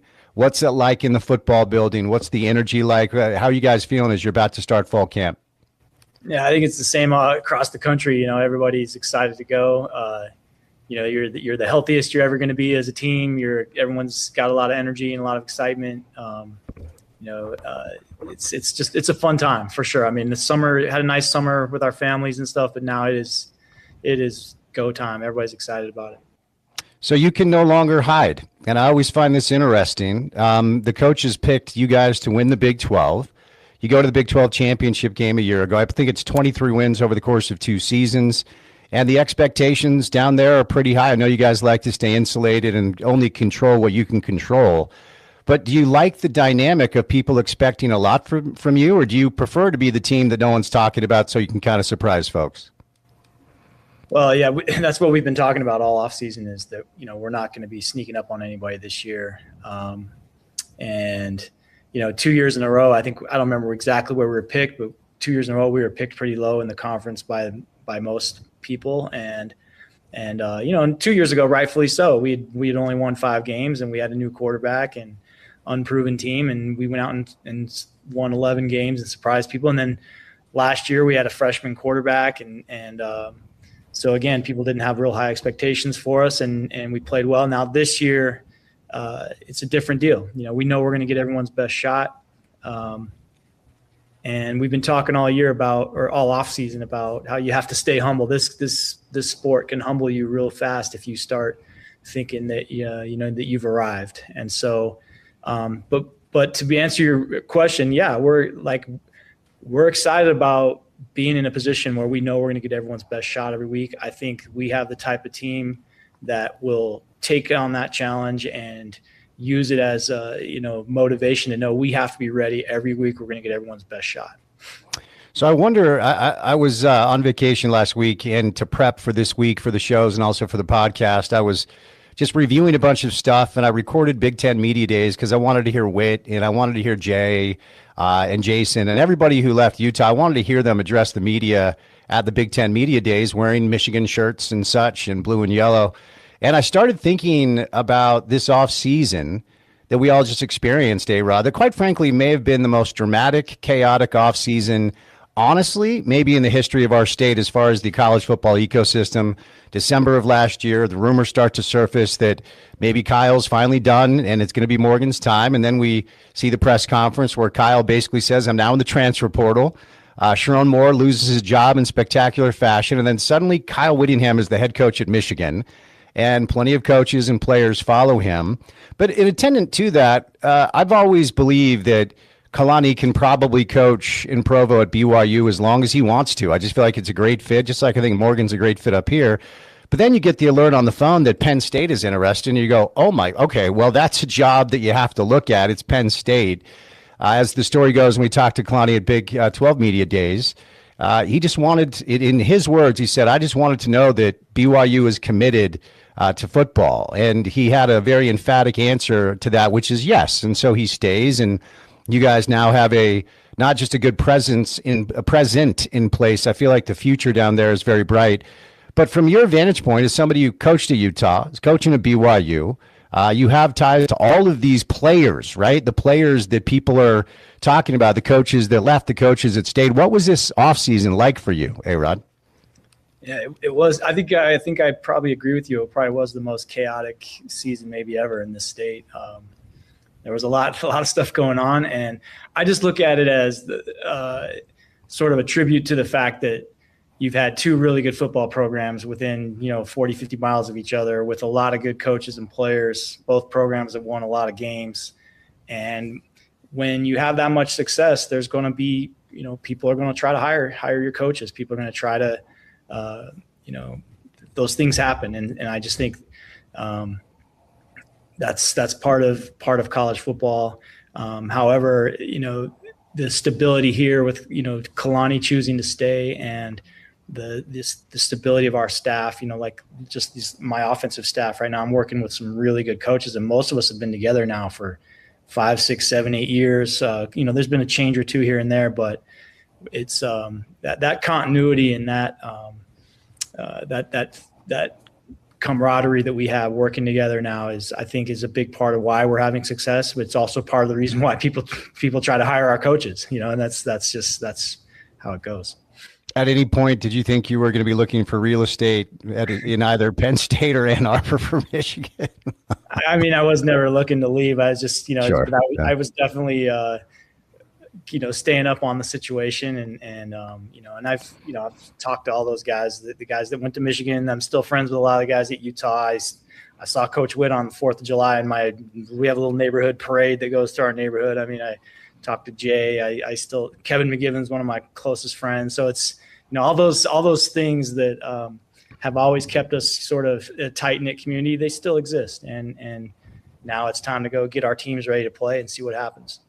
Yeah, I've always found this really interesting where I think from a fan perspective, a college football message board perspective, BYU Utah football is a rivalry that is embedded in hate.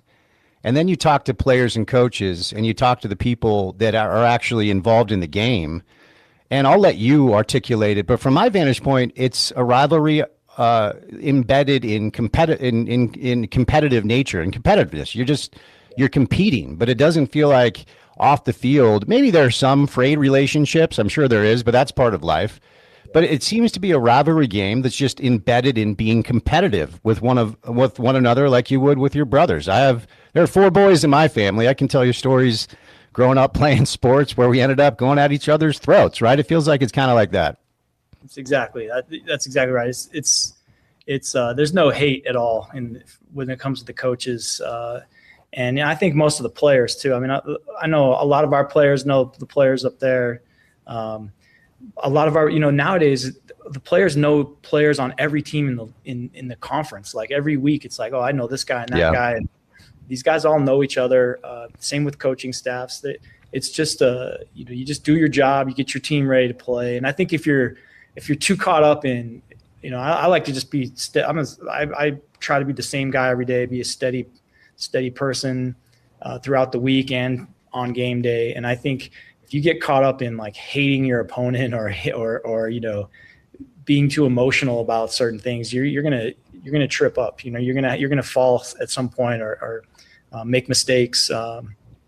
And so that stuff is nonsense. I mean, like I said, some of my best friends are coaching at Utah, and I know a lot of those guys feel the same way about us. Some of my best friends are coaching at Michigan. I still talk to lots of those guys almost weekly. So, yeah.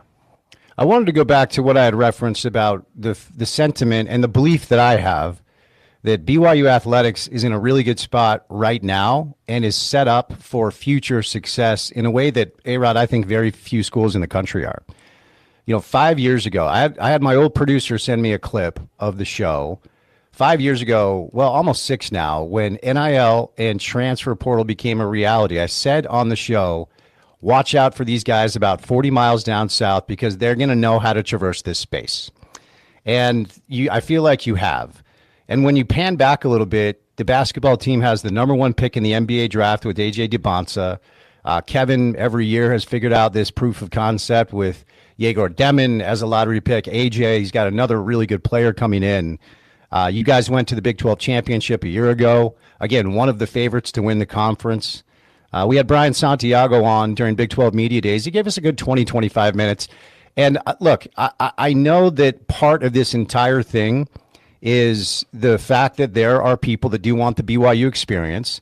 I think you, Kalani, and your staff have shown that you can develop players and young men. to go on to the NFL or just have great lives. And Kevin, as I said, has proof of concept. But you've also been able to keep up with your peers with the power of the purse. And I think that's largely important. I don't think that's anything that BYU should run away from. I feel like there are a lot of reasons as to why I feel BYU athletics is in a good spot now and moving forward. But you're down there. What are the reasons you believe has provided this really cool moment, I think, for BYU athletics? But yeah, I'm not super involved in the money part of things, but I can say that we have enough to compete. Okay. And like Kalani's has mentioned, we're never going to be the highest bidder for players. We're never going to be the top, salaried team in the country or whatever, but the university has provided us with the things we need to compete. And then I think that, like you mentioned, that we don't lose very many players to the portal. We've lost very few players, our key guys, our starters that play a lot and do good things here. We've lost very few guys, and I think that's a result of a great team culture, and then also just there's a lot of players that have a reason other than just football for wanting to be here. And so I think the combination of having resources and then a great team culture and not losing a lot of players to the portal is allowing us to have some stability that a lot of other teams don't have. And I think that's a big part of our success right now. And then the other thing is just the continuity of our coaching staff. We don't have a ton of turnover. Coaches like working for Kalani. They like how he treats us and he cares about our families. And I think that just creates a work environment where everybody's excited to come in the building every day, players and coaches. And there's not a lot of anxiety about making a mistake or what are the consequences of this or that. It's every day. It's come to work and cut it loose and just go for it. Be aggressive, have fun, and go after it. And that's a fun way to come to work and approach this game. The stability cannot be overstated. And again, look, it's Michigan. Jay was going to take the job. There are a few schools that if you have an opportunity to do what you guys do at that school, you're going to go. I mean, when Urban came here for a couple of years and suddenly Florida called, right? And he's going to go to Florida. And Utah fans are like, well, why would he leave? It's Florida. It's the SEC. He went and won national championships. But I would say, and I don't have any data in front of me to back this up, whether it's players in the transfer portal or coaches leaving, you guys have to be on the very short list of, as you referenced, teams that really don't have a ton of changeover, which leads us into what I think is potentially a really exciting season. Notre Dame is awesome. There's my analysis for you. Just broke that down. You don't have to watch any film, just so you know. The Big 12, I think, typically is going to have, the 3 or 4 top teams, but there's like a Houston, Arizona, TCU group that I think could cause a little bit of chaos. So as we look forward to this upcoming season, here's how I'll frame the question. I know it's one day at a time. I know it's building the culture. I know it's focusing on the here and now. But if you guys are going to have something to say about this at the end of this season, what are some of the things that you think have to fall into place? Well, the first thing is we have to understand that we had a great year last year, but that doesn't mean anything this year. We won, I think, 5 or 6 games last year where we were down by double-digit margin. We came back to win, and now, granted, we won the game, so that's awesome. But it's the margin of error is very slim, and so I think as long as we stay focused on that you have to stay humble and you have to respect each opponent every week. Be ready to play the same approach every week. I know it sounds like coach speak, but actually saying it and actually doing it are 2 very different things. A lot of teams can't handle that. They can't handle the week after week grind of, okay, start all over from scratch this week, new opponent, same humble approach, stay ready, be ready to play, whether it's, whoever it is. And, and then we have some tough games. I mean, I don't look too much at the schedule, but there's some good teams on our schedule. I mean, Utah is going to be really good. They've got 2 really good quarterbacks. They're a good team. We beat Arizona in double overtime last year. And that was a good football team. And I think they ended up winning 10 games or something like that. They were a really good team. And we get them at home early in the season they have an awesome quarterback and a great defense. And you can just go right down the schedule. And I think the one thing that's unique about our conference is there's not a ton of there might not be like Texas Tech was awesome. We don't play them in the regular season this year. They were awesome last year, but there might not be a team in our league that everybody's picking to win the national championship. But the difference between the top and team and the bottom team is pretty slim. I mean, it's every week you got to be ready to play. Let me ask you from your perspective, because Utah football opened up their camp yesterday, and it was Morgan's first media availability as the head coach. And the media walked in and he said, "Greetings." And he gave everybody like 15, 16 minutes. And that's not how it has been up there for about 21 years. And look, I say this on my show every day. If you're looking for anti-wit sentiment, I'm not your guy. Like, I am so grateful for what Kyle did, building that team up for 21 years. So it's not an anti-Kyle and a pro-Morgan. It's just a much different feel up there. So here's my question for you as somebody that knows both of them. How are they, Morgan and Kyle, how are they similar, but how are they different? Well, they're both very, very smart, both really smart guys, and they're both very hard-nosed, tough guys. I mean, they're both guys that are going to their teams are going to be physical. They're going to be prepared. They're going to play with a lot of toughness and grit. And then the differences are just kind of obvious. I mean, Morgan's he's a little bit more of a fun-loving type of guy. I think he's Morgan's got a lot of energy, a lot of juice, and Coach Witt was awesome. I mean, he gave me a job for 12 years, and I appreciated every one of those years. I learned a lot from him, and so. But I think the differences. I think there's a lot more in common than different. I think they speak the same football language. They run the same defense. I don't expect there to be much drop off, if any. Let me follow up with one more Utah football question, then we'll get back to you. Then I'll set you loose, A-Rod. I know you got to get out of here. But Kevin McGivern, you had referenced that you are close with him. Jason came in here last year, and they were the second best rushing team in the country. And so that was a big loss. And obviously you get Devin and Bird back and Wayshawn. So there's some good skill position pieces. Just kind of generally speaking, what do you think Utah's offense will look like coming up this year? I don't know, because I'll say this about McGivern. One of his strengths is that he's done just about everything there is, and I think what I know he's good at is Coach McGivern. Kevin knows how to use personnel, so I think he has enough background throwing the ball, running the ball. He's been in a lot of different styles of offense, and I think that I have a lot of confidence that he's going to find a way to use the players that he has to work with, to their best abilities, the best of their abilities, and. He's an excellent coach. He's a good friend. When I was a grad assistant, he was a student assistant, and then when I moved on, he became the grad assistant. And we've been great friends ever since. And Utah got they got a great coach. He's an excellent. I know Jason did an amazing job, and I think Kevin will do an awesome job as well. Okay, we got 4 or 5 minutes left here. I wanted to ask you. So last year, as we're kind of covering your quarterback situation, after Bear had transferred, I was watching your post-practice media, and I'm like, A-Rod likes this kid. A-Rod likes this Bear Bachmeier kid. Like, I didn't know anything about him. I knew that you had wanted him in high school. I was more familiar with, the other guys who had a little equity in the program. But I started listening to you pretty intently. I'm like, I think Aaron really likes this young man. Boom, he gets the job. And, I mean, as far as freshman quarterbacks historically, in college football, he put himself on a very short list of not just his own individual accomplishments with rushing, passing yards, touchdowns, etc., but also winning football games. You don't see that very often. A 11-12 win team whose quarterback is a true freshman. I wanted to ask you, at what point last year did you start to notice that he had a little juice? And then what do you expect? Is it even realistic to expect him to even be better this year after what he did a year ago? I was. You were correct to notice that I was liking him.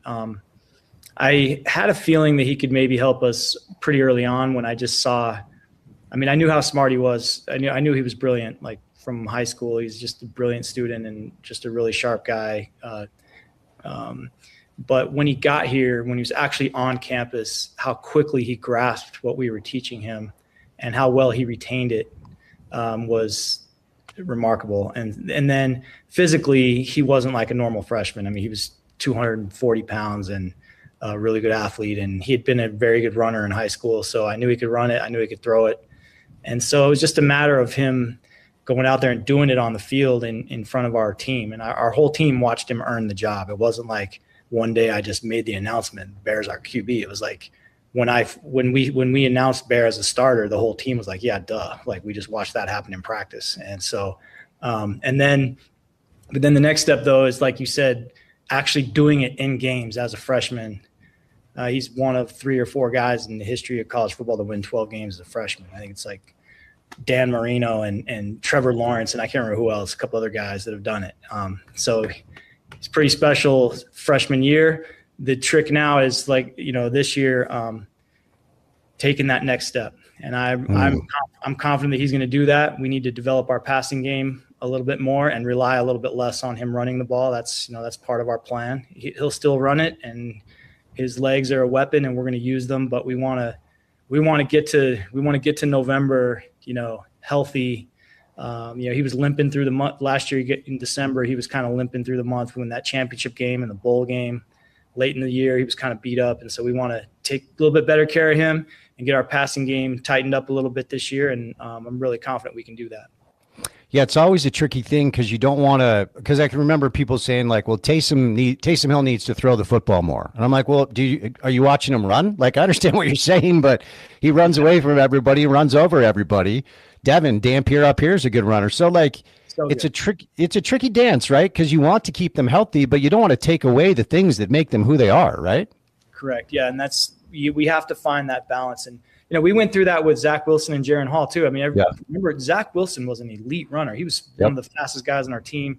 He made a lot of plays with his feet in his first couple of years, and then his third year in the program, we ran him less, and the passing game kind of took off. And then we did the same thing with Jaron. He ran a little more his first year as a starter, and then ran less the next year. And we've been through this before, and we're going to do the same thing with Bear. But no one's going to be able to, Bear's still going to run. There's going to be the moments. We want to pick the right times to do it, and not just let it be a crutch that we just lean on whenever, just because we can. We got to keep him healthy. You're probably sick of the wide receiver question, but Chase, of course, is playing for the Raiders, and Parker's got the stuff that he's dealing with. So your room just lost a lot of talent. How would you characterize the talent in the wide receiver room this year, A-Rod? I like those guys. I think, the thing about the receiver room at BYU is, I think year after year, you go back as far as you want, somebody always seems to step up. And I think that's, that happened back in the Lavelle days. It happened in the days when Bronco was here with those great quarterbacks in that era. And it's happened in the time that we've been here. And so we have some good players that maybe our fans haven't seen play a lot yet, but are doing really good things for us. And I'm really confident. We're big at receiver. I mean, we're going to put some big guys on the field. That's one thing that really stands out to me. The size of these guys, JoJo did a lot of good things for us 2 years ago. He had a really serious injury last year, and he's fully back now and had a good spring, good summer. I expect JoJo to be a good player this year. He's about 6'5", and we got Kyler Casper from Oregon, 6'6". He did a lot of good things for us this spring.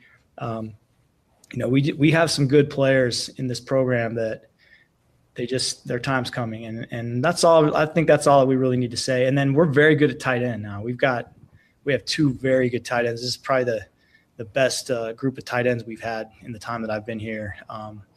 They're dual threat guys. They can block in the run game, and they're excellent receivers. So you'll see a lot of Roger and Walker this year. A lot of them on the field together, and they'll be a big part of our passing game. Love it. Look, man, I'm always cheering for you. I always appreciate your time, and you and Kalani are 2 of my favorites. So best of luck during camp. Hope everybody stays healthy, and best of luck this year, okay? Hey, thanks for having me. It's great to talk to you. All right, there he is, Aaron Roderick, offensive coordinator from BYU. We're going to catch a break. Reality Check with Spence Checketts right here on KUTV, KMYU, and streaming live on ESPN 700.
Aaron Donald worked out for the Rams today. That would be, my goodness.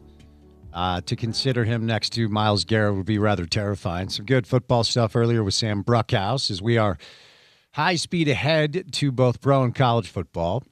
Stephon Diggs has signed with the Commanders. I want to let you know that the final segment of the program today on a Wednesday afternoon is brought to you by friends at Utah Advocates. If you were injured in a car accident that wasn't your fault, call 801-355-5550 or go to utahadvocates.com. You deserve an advocate. I didn't kick the tires with you earlier on Sam Bruckhouse's under-the-radar prediction that the Dallas Cowboys might have something to say about not just the conference, but the Super Bowl this year. I did that to set expectations for you very high so you would be highly disappointed. Yeah. The only thing is that I kind of get it at this point with the Cowboys, and I do think that they're going to be very good. But I kind of have a ceiling on them as long as they essentially run it back. I think their defense is going to be really good. I really like some of the additions they made in that regard, especially in the draft. And listen, as much as I like Dak Prescott, I think he's a really good dude. I think he's a guy who's outplayed probably what he was ever thought to be in the NFL. I just think there's a ceiling there. And if you don't have and this is a historic fact, you can go back and check the record here. If you don't have a 2001 Ravens defense, if you don't have a early 2000s Tampa Bay Buccaneers defense, you are not going to win a Super Bowl unless you have an elite quarterback, top 5, top 6, depends on the year. It's just not going to happen. They are going to game plan against you. They're going to force you into things. And I'm not certain that the Cowboys have that. So my expectations of them are to be a playoff team, and that's kind of it. Well, it could be worse. Yes, it could. Could be a fan of the New York Football Jets. And Sam every year says the same thing about the Jets. He's like, I like some of their talent. I'm like, no, you don't. But put it together is kind of the other part. They never will. The plan, it just has to be horrible, and then hope you get Arch or one of these quarterbacks in the upcoming draft. I mean, it's just going to be another long year. But look, fun to have fun to have football back, NFL and pro. Utah State opened up their fall camp today, and I forgot that the players currently are playing without numbers. They got to earn them. They all have jerseys that are just generic Utah State jerseys, and I guess after 2 weeks of fall camp, you get to wear your number. If you earned it. Has anyone ever not earned the number? I mean, look, yes. I know are you serious? I don't know about physically, but I know he's a good coach, but it's stuff like this that's just so beyond corny to me. Yeah, I'm with you. I think there's other things you could focus on. Broncos teams over the last 5 years, this is Utah State and New Mexico, have been among the top 5 or 6 most penalized teams in college football, right? We're talking false starts, all of the above.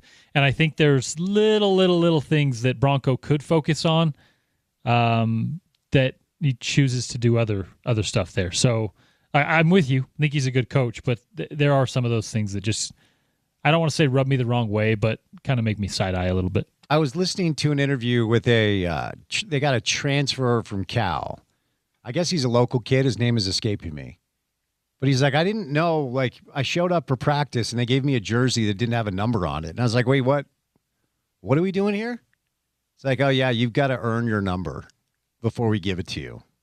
This is a man that also once upon a time had his players wear spirit, tradition, and honor on the back of their jerseys instead of the last name in order to create team unity.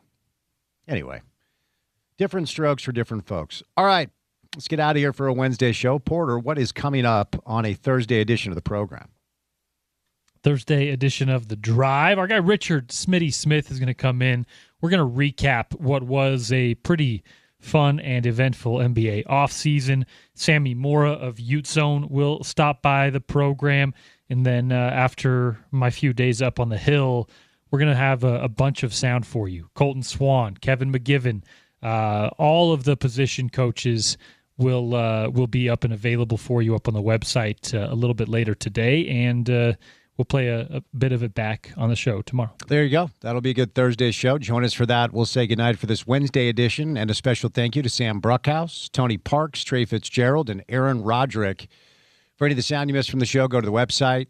And while you're at the website, you're going to find a ton of Utah football sound if that's what you're looking for. It's ESPN700sports.com. Make sure to download the mobile app and take us on the go. Best way to listen to the station. That's how I do it. And then also, if you miss anything we do, not just today, but every day, the kids would say, right? Nice. Every day.